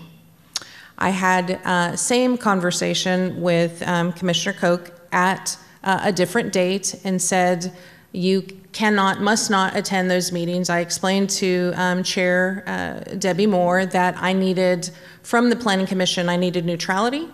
I needed the ability for the customers to feel heard, and their participation in writing code or influencing code, while it was not a super ethics violation, just was not going to sit well. It just did not have good optics to it. And at the following commission meeting, or at the following advisory group meeting, Planning Commissioner Koch was there. I followed up with an email about I'm disappointed, and I was disappointed for a couple of things. Perhaps a miscommunication about her attendance, but more importantly, the optics for me, because in order for me to be effective, I need to be honest with everybody. I didn't want the optics to be that I had given special consideration to somebody else when I didn't give that consideration to the chair and the vice chair, who were very vocal about wanting to attend. I mean, we spent an hour and a half and we're about to arm wrestle it out about why they shouldn't attend. So for me, I needed everybody to understand and be absolutely clear that I'm not holding anybody to a different standard. My standard is that we operate in honesty and we operate in transparency, and that's the only way we can trust each other. What I offered as an alternative, and I know that I can't force the issue, was for Commissioner Koch to perhaps recuse herself for a period of 6 months, during which time we discussed code issues. She doesn't have a financial vested interest, so I have no other reason to ask her to recuse herself legally. It was my hope that she would potentially say, I perhaps had a misunderstanding, perhaps there was some miscommunication, just so the optics are clear, I will recuse myself for a period of X amount of time. That's not the conversation that we subsequently had, and she's right, I can't force the issue. But I do want the Planning Commission to be able to operate on a level of open and honest communication, and that we're treating everybody fairly. I did inform everybody I will be at every single Planning Commission meeting. I will not hesitate to call point of order. We do have to work on our staff reports. We have, as staff, recommendations, but we don't have any feelings. If something doesn't get approved, we move on to the next one, and there's no ill will harbored toward anybody. That is the goal of governance. That is why you are the final body. And so that's why this item, for me, was important, because I didn't want the optics of I was giving anybody else special treatment or special consideration when that is indeed not the case. Council, it's important for everyone to realize that it is absolutely the city's charter that defines that there are 9 planning and zoning members, and that each and every one of those planning and zoning members must be a resident within the city. So back when they did the original charter, back when they've done the revisions, that's an area that was not changed. 9 is a lot. That's more than us. And that was, one would think that's because it's really important to have a broad representation of our citizens. The council, we were all together when interviews were done on September 8th. The appointments were made on September 20th. The onboarding took place on September 26th. I believe that we were clear in our information that we were providing. And council, you may not have memorized the 43 terms that you approved that night. I think it was 32 or whatever, all the appointments that I made. But this particular position was completing an unexpired term, so it is up at the end of September. So with the city manager having strong feelings that there should be, this person should be recused for 6 months, and there's really only about 8 months left, it means that we would only have 8 people that would be a part of the vetting and making decisions for moving forward. So that's why, since the city manager was unable to come to resolution, that is why I have the item on the agenda. Are there any questions? Mayor Pro Tem Rogers. Oh, I'm sorry, I forgot to hit my on and off thing. I believe we put in standby for the planning and zoning. Do we have some alternates? Zoning Board of Adjustments. We have Zoning Board of Adjustments, and I also have an application pending of So we do somebody have that somebody that we can fill that so they'll have Yes, a ma'am. quorum? Okay, Yes, ma'am. I was just making sure we'd have a quorum for that. And 5 would be a quorum. Okay, all right. Well, yeah, but sometimes they haven't met even with that point. That's I just want to correct. make sure that we're not going to slow down Be the slowing down the process that we process. are just now starting, that we want it to move along fairly. Thank you, Mayor Pro Tem Rogers. Councilmember Crouch?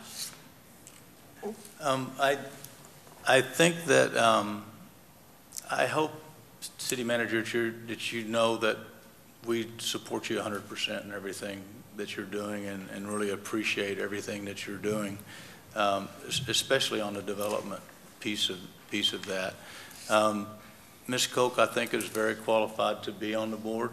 That's one reason she was nominated to be on the board. And like you said, there's 9 people sitting on it. It's a lot of people. We're short 2 people on the Construction Standards Board right now, and I know that that's going to come up, and we'll appoint people for that. But to get good qualified people to sit on the board is hard to do, and it's all voluntary basis. And I don't think that Ms. Koch had any ill intentions of in her appearance at the ad hoc development group.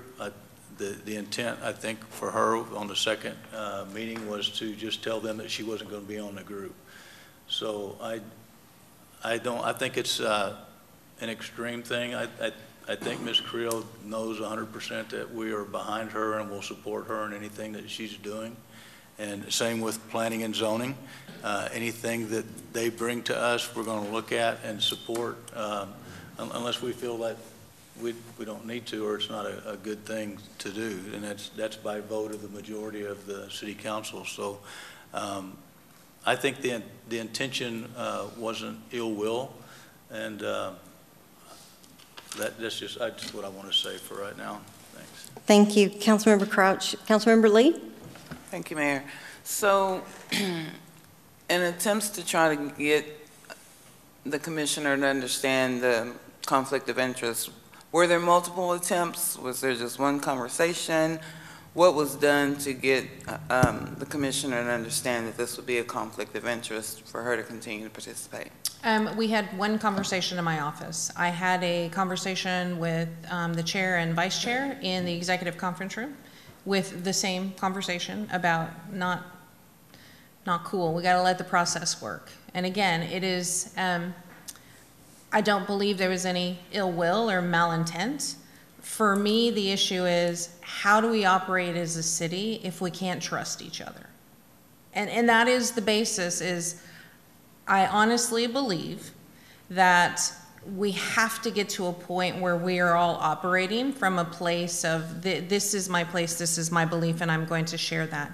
Any ulterior motives or anything that happens beyond that makes us all less effective. Had the same conversation with the chair about, yes, I believe staff is fully aware of some issues. Yes, the chair is fully supportive of staff. But I also reminded the chair that staff is not of clean hands completely. We have things, and in order for us to move forward, all of us, we all got to sit up a little bit straighter in our chairs, and we all got to do the right thing. And that's hard sometimes. My offer in compromise was give your fellow commissioners the belief that you had no ill intent and recuse yourself only from items related to code amendments. I can't force her. I can't force her to do that. But I also don't want the other commissioners, and now this is public, Didn't want the other commissioners, because I haven't had any conversations with the chair after my last conversation. Didn't want anybody to feel like I had anything to do with a particular secretive meeting or things that were happening in the background, so. And City Manager, just for, were you done, Councilmember Lee, or did you have another question? I'm trying to formulate. Okay, well, put your light back on if you want. Just for clarification, it's my understanding, Councilmember Crouch made the comment of, well, she only went to say that she wasn't going to be attending the meeting, and you said that she stayed for the entirety of the meeting, to the best of your knowledge. I left, and when I left, she was still there. So I don't know how long they completed or how long they were, after that particular point. And the conversation that you had with me after the two meetings, two people in one of the meetings and one person in the other meeting, was that you told them, trust me, trust the process. Yes. And that's really what's at issue here, is that you need to be able to be trusted, and you shared with me your ethics and your integrity, and if you're not trustworthy, that is, that's went problematic. into your ethics within TCMA. That is, that's problematic, and truly what I want is the Planning Commission to also be able to trust each other. And not just the Planning Commission, but all of the bodies that work and move this city forward. Part of my initial tenure was, I felt like it was almost an apology tour. I'm sorry we haven't listened. I'm sorry we haven't been as receptive. I'm sorry, I'm sorry, I'm sorry, I'm sorry. That is not an I'm sorry because there's anything that we intentionally did wrong. I don't think there's anybody that purposely purposely did that. There was some hurt feelings, and we needed to acknowledge those, right, wrong, or indifferent.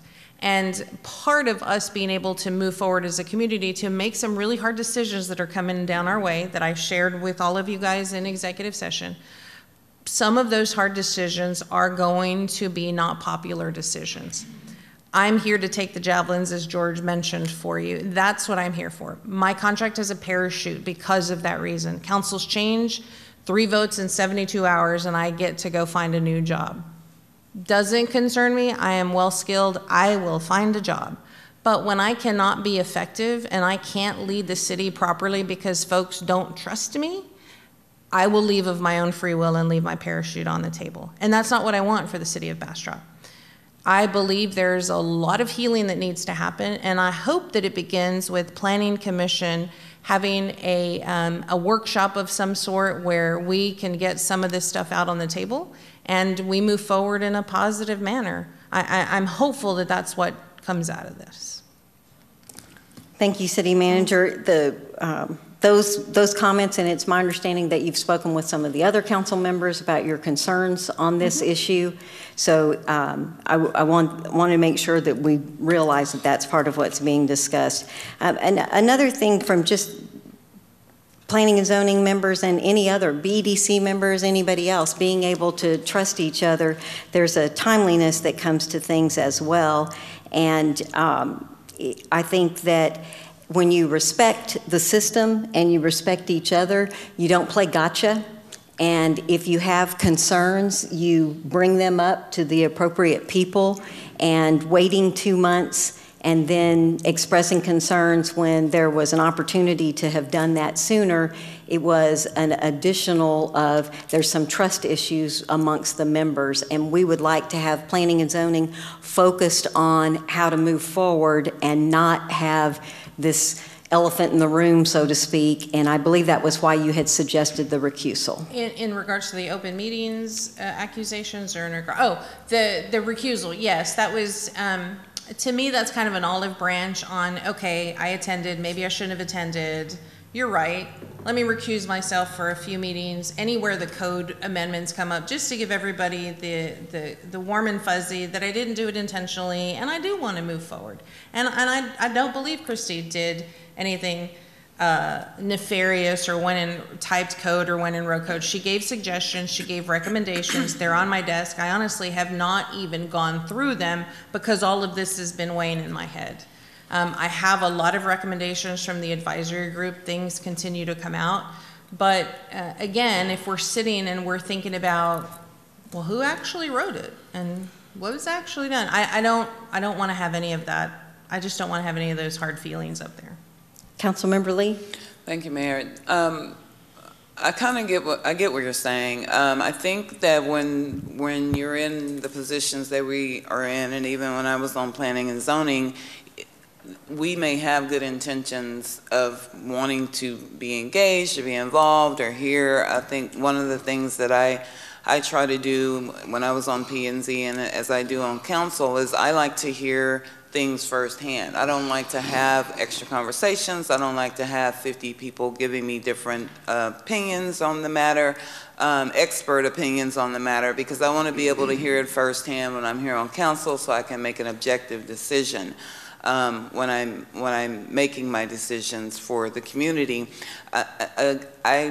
It doesn't sound like, from what everyone's saying, that there were any ill intentions, and I've met you. I don't think that you would have any ill intentions, but you also have to, I think, understand that when you're in a role, there are conflicts of interest, and you have to have the wherewithal to understand when you might be putting yourself in that situation and step back. What's hard for me is if it was explained that there would be a conflict of interest and there were given options, why weren't those options accepted so that we could move forward and make sure that everyone is on one accord and receiving the same information at the same time? So you could be the smartest person in the room, you could have 50 law degrees, you could, have traveled all over the world, but if you're still going to put yourself in a situation that creates a conflict of interest, we don't want to go through our journey here with a bunch of conflicts of interest. Everyone does need to be able to trust one another. So I don't think it's about someone being qualified or someone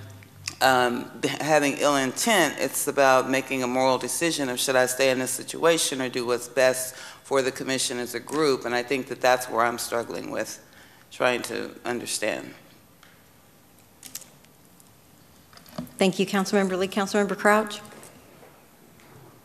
I want to ask Alan, is there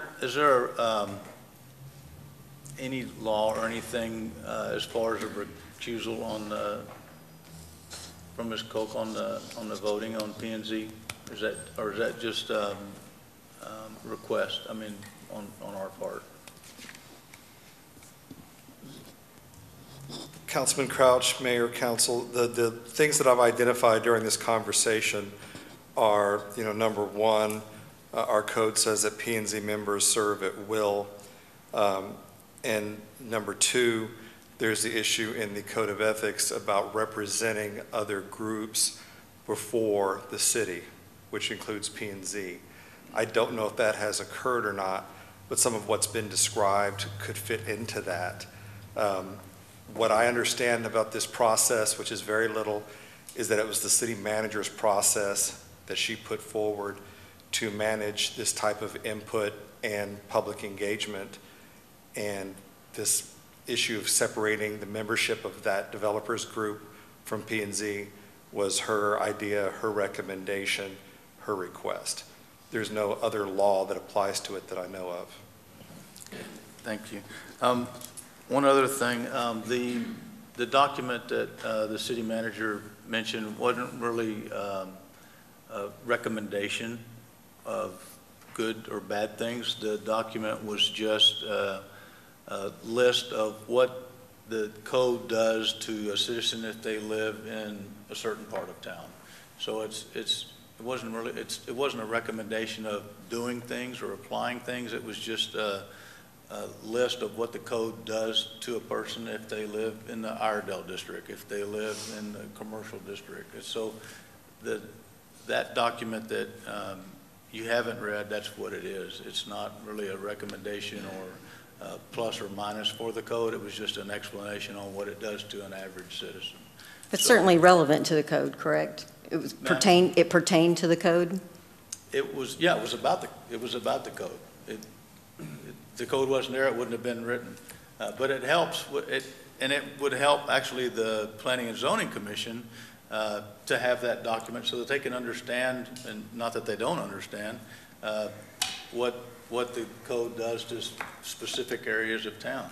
And it helps the average citizen if it was ever shared with anybody to understand what it would do to them if they lived in a specific area, and the process that they would have to go through to get a fence permit or a water heater permit. So to me, it was helpful for a person, if they were to read that they would understand. Because the code is hard to read. Anybody that's read the B3 code, there's terminology and stuff in it that it's not the easiest code in the world to read, and that document that she produced on her own helps you understand that. And after I read it, because I did see it, it made it very easier to understand the code. So I appreciate that, but clearly in one person's opinion. yes, absolutely. Councilmember Kirkland? Ms. Cope, can I ask you a few questions? Can you come up to the microphone, please? Yes, sir. I'll start with, is there anything you'd like to say? I have the greatest respect for the city manager. I think she's wonderful. I'm very thrilled that you've hired her. She's great. She did ask me to not go back, and right after I left that meeting, I had a thought, and it was about this silly little document I was working on. I sent her an email. I said, can I go to one more meeting? And they'd actually were going to make me like secretary or something, but one more meeting to basically say I'm not going anymore, and I'm doing this little document, and I'm handing it out. If you have comments, give it to Councilmember Crouch. And I emailed that, and I never heard back. So after I thought, well, no response may be fine, and that's why I popped in. I humbly apologize. There's no way I want to jeopardize what's going on, because I think she's great. I think the process you've got going is fabulous, and I think it's good. So, next question. Okay. Have there been any more development meetings since the last one that you attended? I Or don't Jimmy, do you know. Well, they had that open. Didn't you? You were talking about something earlier. Yes, there's been probably 3 Okay. or 4. If you count the one that was today, there's probably been 4 meetings since then. So you obviously haven't been any more of them then? No, and there No. was no discussion beyond the city manager speaking. And I think the prior one of the developers really was just someone complaining a lot. You've probably heard it.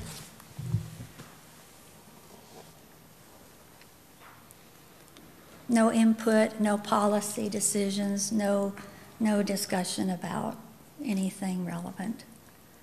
Okay, thank you.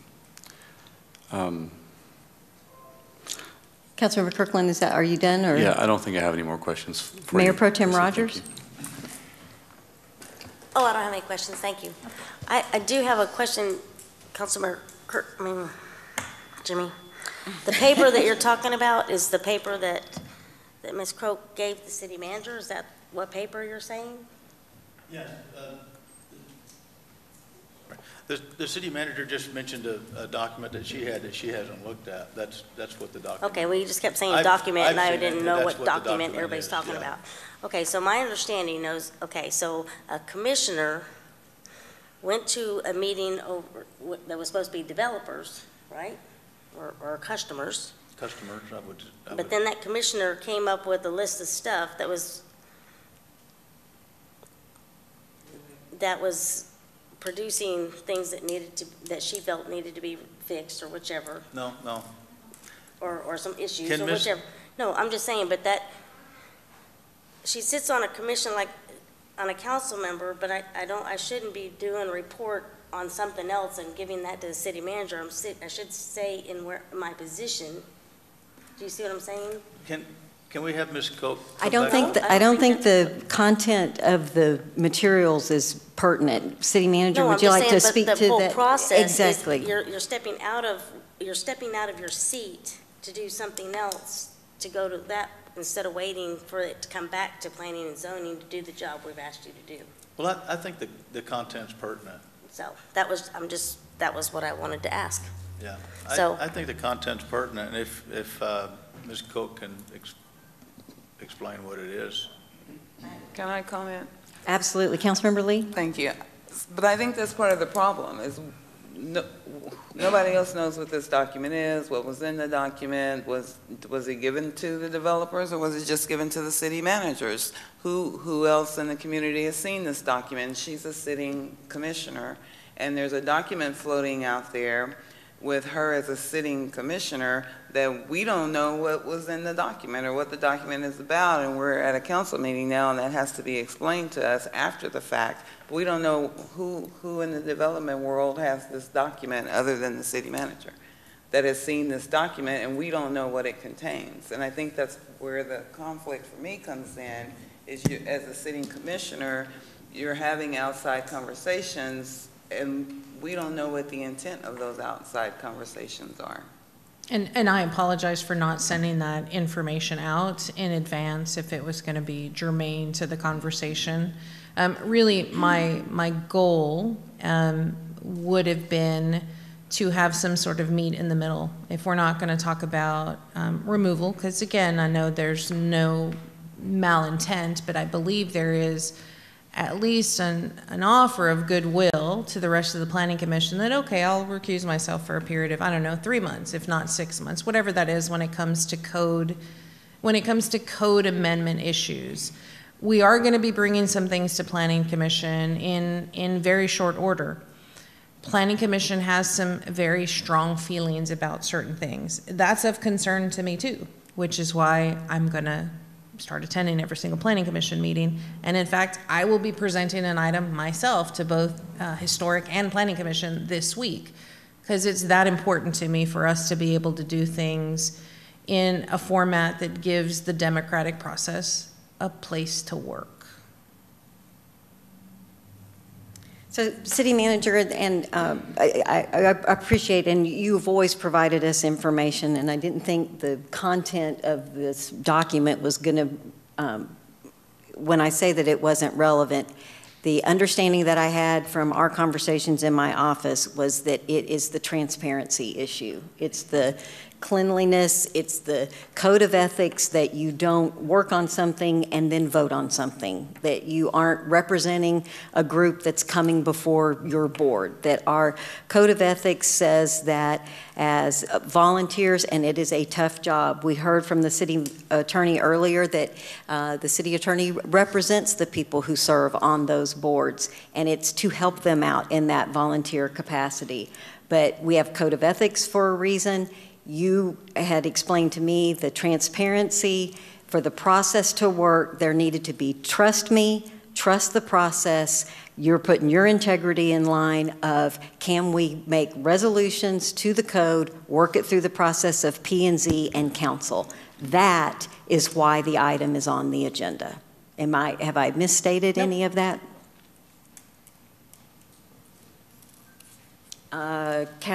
Mayor Pro Tem Rogers? So my understanding is that she needs to either decide to be on the planning and zoning or to be on the developer meeting. Is that correct? And I think she's chosen to be on planning and zoning because she's not attending. I'm just saying, but that's what the issue is. You can't play from both sides. Correct. But we already have played from both sides. Correct. So now we have a problem. Correct. Is that my understanding? Correct. Okay. Councilmember Plunkett? So I'd ask Commissioner Cook to come up and, I mean, what say you about the moratorium on voting or the recusal? If that's necessary, I'll comply. If that, yes. To me, that is a good meet in the middle, because short of anybody understanding what was discussed and how, I think it's a good olive branch of the rest of the commissioners that it was a misstep, and we'll go through said period, 3 months, whatever that period is that we can agree to, and we move forward. And I personally, as I told you and as I told the chair and the vice chair, for me there's 3 super critical things for us, super critical. And that's respect and integrity for each other, respect and integrity to the customer who comes to the dais and comes to the podium and gets to have their say in court, so to speak. And the rest is that respect for staff. And I'm going to keep preaching that I know we have trust issues in the community. I've been on the apology tour, I promise. But I promise what I tell you in that email, I'm going to tell Chair Moore, I'm going to tell the mayor, I'm going to tell every single one of these council members, because I only have my word to go by. And I take an oath with those letters behind my name, and that absolutely means a great deal to me. There are less than 3 Latinas in this state who carry my credentials. I do not want to compromise that in any way, shape, or form. And 2 of them don't even speak fluent Spanish. So there you go. I will find a job, and I will find a job where my integrity is not at question and everybody knows I am treating everybody fairly. That is my goal. Thank you, City Manager and Commissioner Cooks, for your knowledge as well. That's part of why I wanted to have this public conversation, was to protect the city manager and for there not to be, well, we heard or we saw or what's in the document, because Bastrop is a very, very small town. So whether it was on the agenda or not, it's discussed. And there is, we have to have some transparency, and we need to follow our ethics ordinance, and that's why that was a part of our onboarding. And I additionally want to talk about, if there are issues, bringing them to the appropriate people in a timely manner is extremely important for all of that. That's what council expects of each other, and that's what we expect of our board and commissioners. Councilmember Plunkett, were you done? Yeah, so it's just, I'm sorry. That being the case, no, that's fine. That being the case, maybe we table this until such time as the moratorium or the recusal 3 months or whatever that's or we can make a motion. I would prefer that we end it today and no longer talk about it. I'm sure Commissioner Cook would appreciate that as well. Do you want to have the recusal so that that's formalized and she has covered? Formalized, and I was specific as items related. I don't think your mic is on. Yes, I would like it formalized, but I was very specific. She wouldn't have to recuse herself from everything. It was just items related to code amendments, because that's what we were talking about, code amendments. And do you expect those amendments to be complete in 3 months or 6 months? Oh, those amendments will be ongoing. We will have some in February, we will have some in March. I'm okay with the period of 3 months as a good compromise, but you know, that is for the council to. But the email that you sent was 6. Yes, the original in my was office 6. you were asking for 6, yes. and it was to Mayor Pro Tem Rogers' point, you can be on the developer team, or you can stay. If you stay, you need to recuse yourself for 6 months. Yes. And the response was, I'm not going to. Well, because legally she doesn't have. Didn't have to, correct. Yeah, legally she doesn't have to. Correct. Mayor Pro Tem Rogers? Oh, so is that a motion or? Let me. Councilmember Plunkett, you have the floor. Did you have something you wanted to add, or? When this item came up, we spoke, and I believe you'd said 3 months, and that's fine. I'm good with that. Oh, yeah, my original email said 6 months, and I think I was unaware or not cognizant of your time period is so short. Mm-hmm. A good compromise is 3 months. Understanding that you actually have to leave the dais and go and not be part of the conversation. Okay, then I'll move that Commissioner Koch stay on P&Z with the understanding that she will recuse herself on all matters related to code amendments and changes for a period of, let's just say, 4 months. I have a motion from Councilmember Plunkett that Commissioner Koch will remain on planning and zoning but recuse herself from all code amendment items for a period of 4 months. second that. I have a second from Mayor Pro Tem Rogers. Is there any further Yes. discussion? I have a question. Mayor Pro Tem Rogers. Because sometimes there are, making sure that they have their quorum, if she has to recruit herself, will that interrupt the quorum that they have? That may, but I'll leave that to Alan to answer. Good, I got to talk to the attorney. Yay. Certainly, Mayor Pro Tem Rogers and council, merely abstaining from a vote does not affect the quorum. Okay, I just And want that's to make sure. effectively what is occurring by recusing herself on certain items. Okay, thank you. All right, council, I have a motion and a second. Is everybody clear on what they're voting on? Any further questions? Madam Secretary, if you'll call the roll. Councilmember Plunkett, Yes. Mayor Pro Tem Rogers, Yes. Councilmember Lee, Yes. Councilmember Crouch, Yes. Councilmember Kirkland. Yes. Motion passes unanimously. Council, we're going to go back to item 6A, receive presentation on the Cultural Arts Commission 2023 mini grant recipients. Ms. Butts. Good evening, Mayor and Council. I'm just giving an update on the Cultural Arts work plan that included the mini grant program. They presented the work plan back in March of 2022 and included the mini grant program as part of that work plan. And so the Cultural Arts Commission back in April, they announced their mini grant program and then launched it, and with the goal of having 500 to 1,500 mini grants go out. The application opened up October 1st of 2022 and closed on December 31st of 2022. And the council received 9 submissions, and at their January meeting in 2023, they selected 4 mini grants for a total funding of $6,000. And all projects for these mini grants must be completed by August 31st, 2023. So I'm going to briefly go through the mini grants that were selected and kind of give a brief overview of what they entail. The first one is the Bastrop Art Tour. This is going to be a free event to the public. It'll include self-guided walking tours and art demonstrations through various downtown businesses. And it's projected to be on April 22nd, 2023.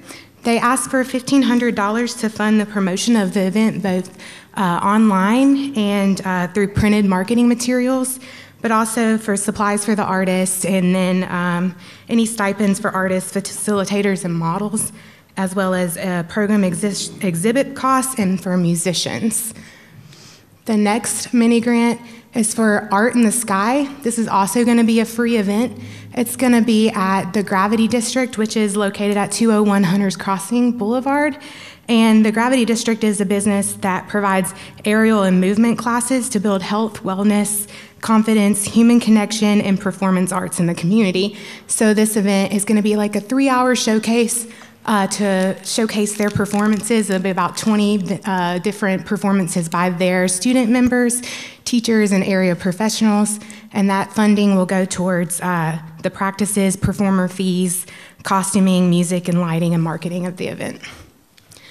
The third mini grant is a Peace Garden, a community-driven hopeful art installation that is going to go in at East of Eden Farms at 1910 Main Street, and that project is a community-driven art installation where butterflies will be placed around. Those butterflies can be painted by community members to honor a loved one or a pet or anything like that, but the project also includes the installation of a mural and benches in the garden area there, and so they requested $1,500 for the installation of that mural to cover supplies, and then also any interns needed to help install the mural. And then the last mini grant is Move It Bastrop. This is going to be a third Friday event in downtown businesses right from April to August 2023, and it's to promote movement and music opportunities downtown. So it's going to be a lot of collaboration with the business owners and dancers and instructors to get people on their feet and moving, and kind of like our First Friday Art Walk, but more like dancing and moving downtown. And that's also going to be free and open to the public. Their funding will go towards venue rentals, dance instructors, live music, promotionals, as well as digital and printed materials. And they've asked for $1,500. So that's our 4 mini grants. Do y'all have any questions? Thank you, Ms. Butts. Any questions for Ms. Butts? Looking forward to it. Thank you. Where is the gravity district? It's at the address is in the packet. It's over there in Hunter's Crossing next to the China Buffet and the tax places. Yes, sir. All right, Mayor Pro Tem Rogers, your light was on. Do you mean it to be on? Okay. All right, we're moving on to item 6B, receive presentation on the unaudited monthly financial report for the period ending December 31st, 2022. Good evening, Mayor and Council again. Short report. I feel like I was just up here reporting on a financial general fund exceeding forecast by 27.5%. Sales taxes 9% over forecast. Property tax was 55% over forecast, and it changes every single year between December, January, February. It's extremely hard to forecast. It just means that in January and February, we will be, you'll see negative variances on those months. But in the end, we'll still monitor total budget. All other funds are performing positive to forecast. And on the expenditure side, you'll notice the vehicle equipment and replacement fund did have an issue with what the city manager talked about at our last meeting on our fraud issue. And so we will be reviewing that fund, and it will be a part of a budget amendment in the future. Before you move on from that issue, I just wanted to touch base that there were 2 other cities. We may have some further recourse. There were 2 other cities that were hit by the same contractor, vendor. right? The same vendor that we were. One was able to get their money back pretty quick because they caught it. The other was the city of Belmead, and it was a little bit more than ours. So there's proof positive that the vendor was hacked. There's proof positive that it was not something that we just accidentally missed. So we're working with the city of Belmead. They have the FBI involved as well. So all of the agencies are coordinating. And you had told council that you were reviewing, and there may be some additional, Yes. Regardless of being hacked, we Yes. want to make sure that we're as robust on our side Yes. as we can be. When can we expect to get a report on Your that? February, I believe it's on your February 14th calendar. Okay, February I thought it was coming up. 14th or 28th, Okay. Tracy? So soon. Do you know when it's on the calendar? When you have I don't think it's on the calendar, but we'll certainly get it on there. putting it on there now? I do think there's an expectation from council to hear that update that the city manager had promised. Councilmember Kirkland? Yeah, I just wanted to state there was an expectation of council that. I was reading your mind. Exactly. Mayor Pro Tem Rogers? Yep, that's exactly what I was going to ask. Yeah, it's going to be on the agenda, and it's sounding like the 14th would make council happy. Yeah, we can make a motion if it'll help. All right, council, do you have any other questions? Was that the end of your, do you have any questions for Ms. Waldron on the monthly financials? All right, council, we are done with that item, which is 6B. We've taken care of 6C and 7. We're moving to the consent agenda. We have 2 items. I'm going to go ahead and read them and save you since you have microphone problems over there. 8A is consider action to approve city council minutes from the January 10th, 2023 regular meeting, and 8B is consider approval of resolution R 2023-11 of the city council of the city of Bastrop, Texas, canceling the March 14th, 2023 council meeting, establishing a repealing clause and providing for an effective date. That is the consent agenda. Councilmember Crouch? Move to approve as written. I have a motion from Councilmember Crouch and a second from Councilmember Kirkland. Is there any further discussion? Madam Secretary, if you'll call the roll. Councilmember Crouch? Yes. Councilmember Kirkland? Yes. Councilmember Lee? Yes. Councilmember Plunkett? Yes. Mayor Pro Tem Rogers? Yes. Council, it's 8:42. We have 3 items that are going to go pretty quick, and then we'll be in executive session. Is everybody okay? Can we hang on? All right. We're going to individual items for individual consideration. Item 9A, consider action to approve Resolution R 2023-09 of the City Council of the City of Bastrop, Texas, approving the installation of 2 murals in Bob Bryant Park, authorizing the city manager to execute necessary documents, providing for a repealing clause, and establishing an effective date. Ms. Butts? Good evening again. Yes, staff is requesting City Council approval for the installation of 2 murals in Bob Bryant Park. The recommended location is the culvert area near the bridge in Bob Bryant Park because it's very highly graffitied. If you look at there, you can kind of see where layers of paint have been just piled on from all the graffiti over the years or time. So the Cultural Arts Commission back in October worked on a proposal with the BISD art class to do 2 murals that will be placed on either side, both sides of the mural or of the culvert. One will be on one side and one will be on the other. Here is some renderings of those murals. The first one is a collage of different aspects of Bastrop. You'll see the streetscape downtown, the old iron bridge, and a pretty bird to identify our bird city designation. And then the second one is an animation of different characters doing things in the park that you would see on a normal basis. So the projected budget for the installation is $1,000, and that would include the primer, the paint, any other supplies, as well as the anti-graffiti coating that will go on top to help with the prevention of graffiti later on. So with that coating, all you have to do is if somebody graffitis it, it provides a protectant layer so it doesn't penetrate all the way down to the mural, and you can just simply wipe off with some solvents or cleaning solutions any graffiti that's on there.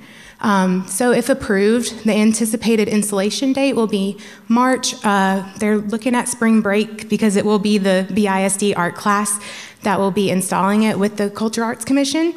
And so the Cultural Arts Commission and the Parks and Public Tree Advisory Board unanimously voted to recommend this project to City Council at their January meetings. So staff is asking for your approval on the project. Well, we don't have a council meeting, so I bet council will all be out helping with the mural. Mayor Pro Tem Rogers? I just wanted to thank you for commenting about that layer, because I was worried about that, it's already got the graffiti. Right. Put that beautiful thing, someone's going to mess it up. So I'm really happy that we thought ahead to protect it. Absolutely. And I move to approve. I have a motion to approve from Mayor Pro Tem Rogers. Second. Second from Councilmember Kirkland. Council Lee, did you have a comment? I'm on there. Yeah. I too wanted to just comment on the forethought to use certain material to unfortunately clean it. And, hopefully no one will do graffiti on it, but we know that it's possible and highly likely. So I'm glad that we had the forethought to do that. Our packet was so small this time, I literally got through it in like 3 hours, and the one note I wrote was on your item, super cute in red. Oh. So awesome. Great job. It's too late to amend the motion to include super cute. Councilmember Kirkland? I would agree to a super cute amendment. You. No, so as the council liaison to both the Parks Board and the Cultural Arts Commission, I've participated in all of the discussions that around this, and I even sort of helped bring it from one board to the other along the way. And there are more coming as well. There are more areas in our parks where we have common graffiti issues, and the Cultural Arts Commission is coming up with different ideas. Some of them murals, some of them, what do you call it when you make pictures with tiles? Mosaic, like mosaic type solutions, but coming up with different ideas to both beautify some of these spaces, but also solve a problem, and the things that they're coming up with are brilliant. Yay, excellent. Councilmember Lee, everybody okay to vote? Madam Secretary, if you'll call the roll. Mayor Pro Tem Rogers? Yes. Councilmember Kirkland? Yes. Councilmember Lee? Yes. Councilmember Plunkett? Yes. Councilmember Crouch? Yes. Motion passes unanimously. We will have super cute murals at Bob Bryant Park. We're moving on to item 9C, consider action to approve resolution number R 2023-13 of the City Council of the City of Bastrop, Texas, authorizing the city manager to enter into an agreement with Bellamont LLC for the purchase of real property related to future right-of-way currently described as Vista Puente. How close am I, City Manager? And establishing an effective date. Mr. Jobe. Thank you, Mayor and Council. This is a property we've discussed multiple times in executive session. It's item 9C and 9D are actually pretty close to each other and going to be almost the same amount of action, even though they're two separate items. You want me to read 9D and then we can do one motion for both of them? 9D's consider action to approve resolution number R 2023-12 of the City Council of the City of Bastrop, Texas, authorizing the city manager to enter into an agreement with IIP-Tex2 LLC for the purchase of real property related to future right-of-way currently described as Vista Puente Drive and establishing an effective date. You got them both. Thank you, Mayor.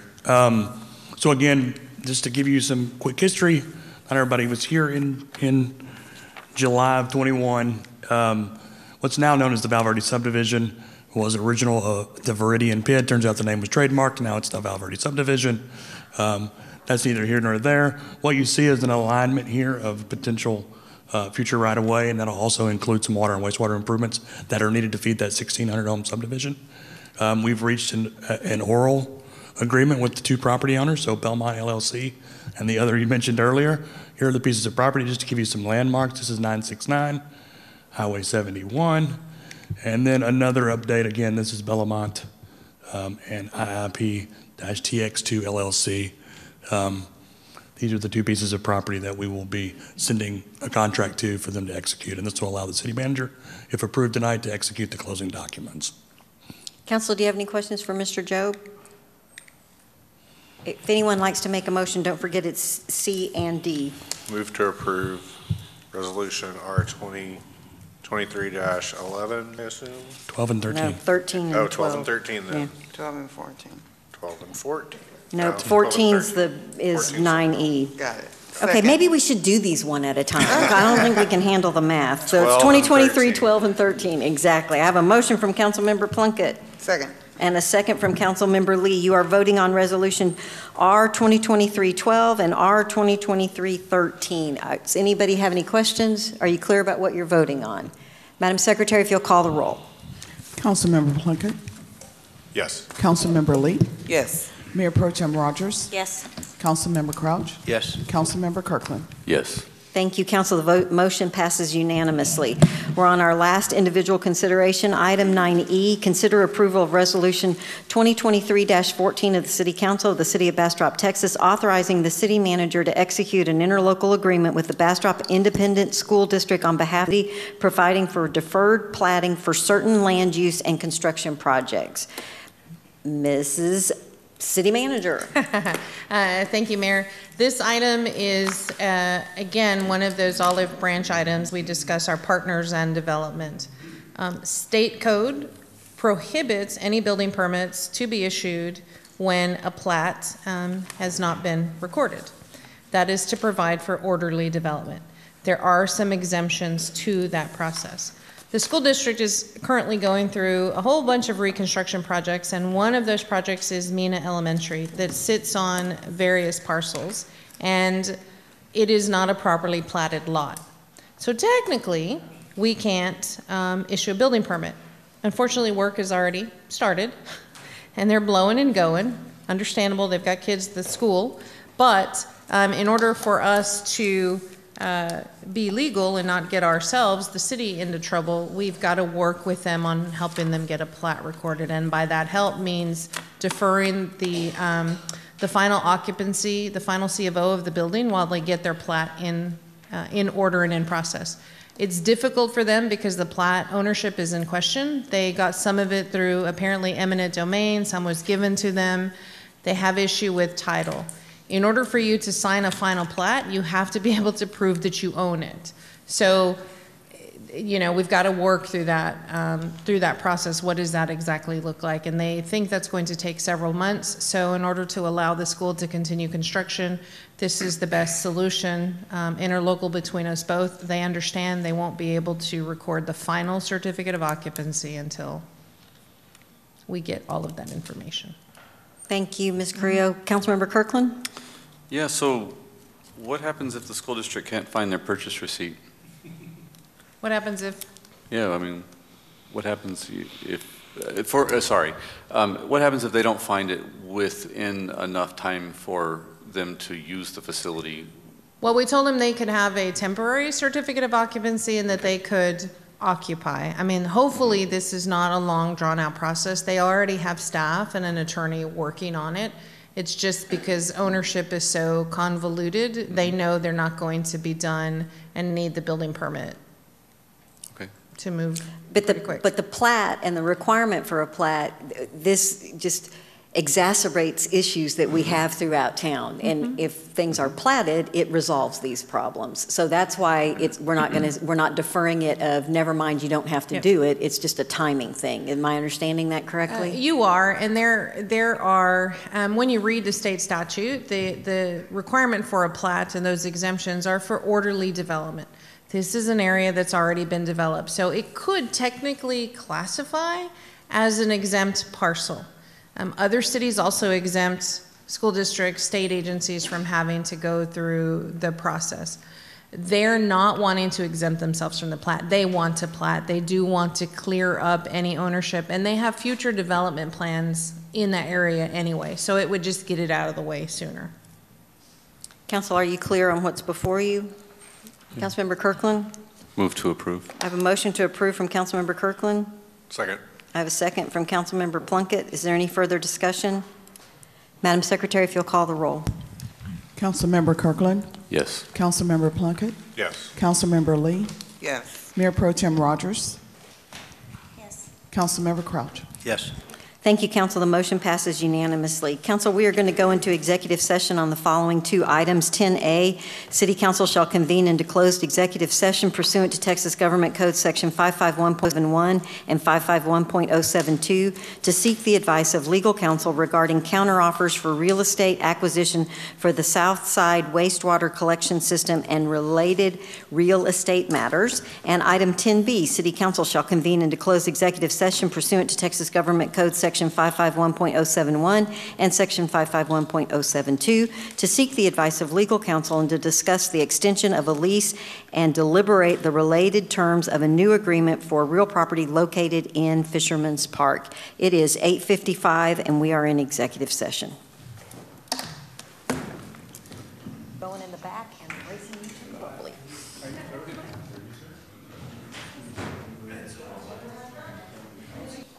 All right, it is 10:11. We have a quorum back in council chambers. There is no, on item number 11, take any necessary or appropriate action on matters posted for consideration in closed executive session. There are no actions as a result of the executive session, which gets us to agenda item 12. Councilmember Kirkland? Motion to adjourn. I have a motion from Councilmember Kirkland, a second from Councilmember Lee. It is 10:11 and we are adjourned.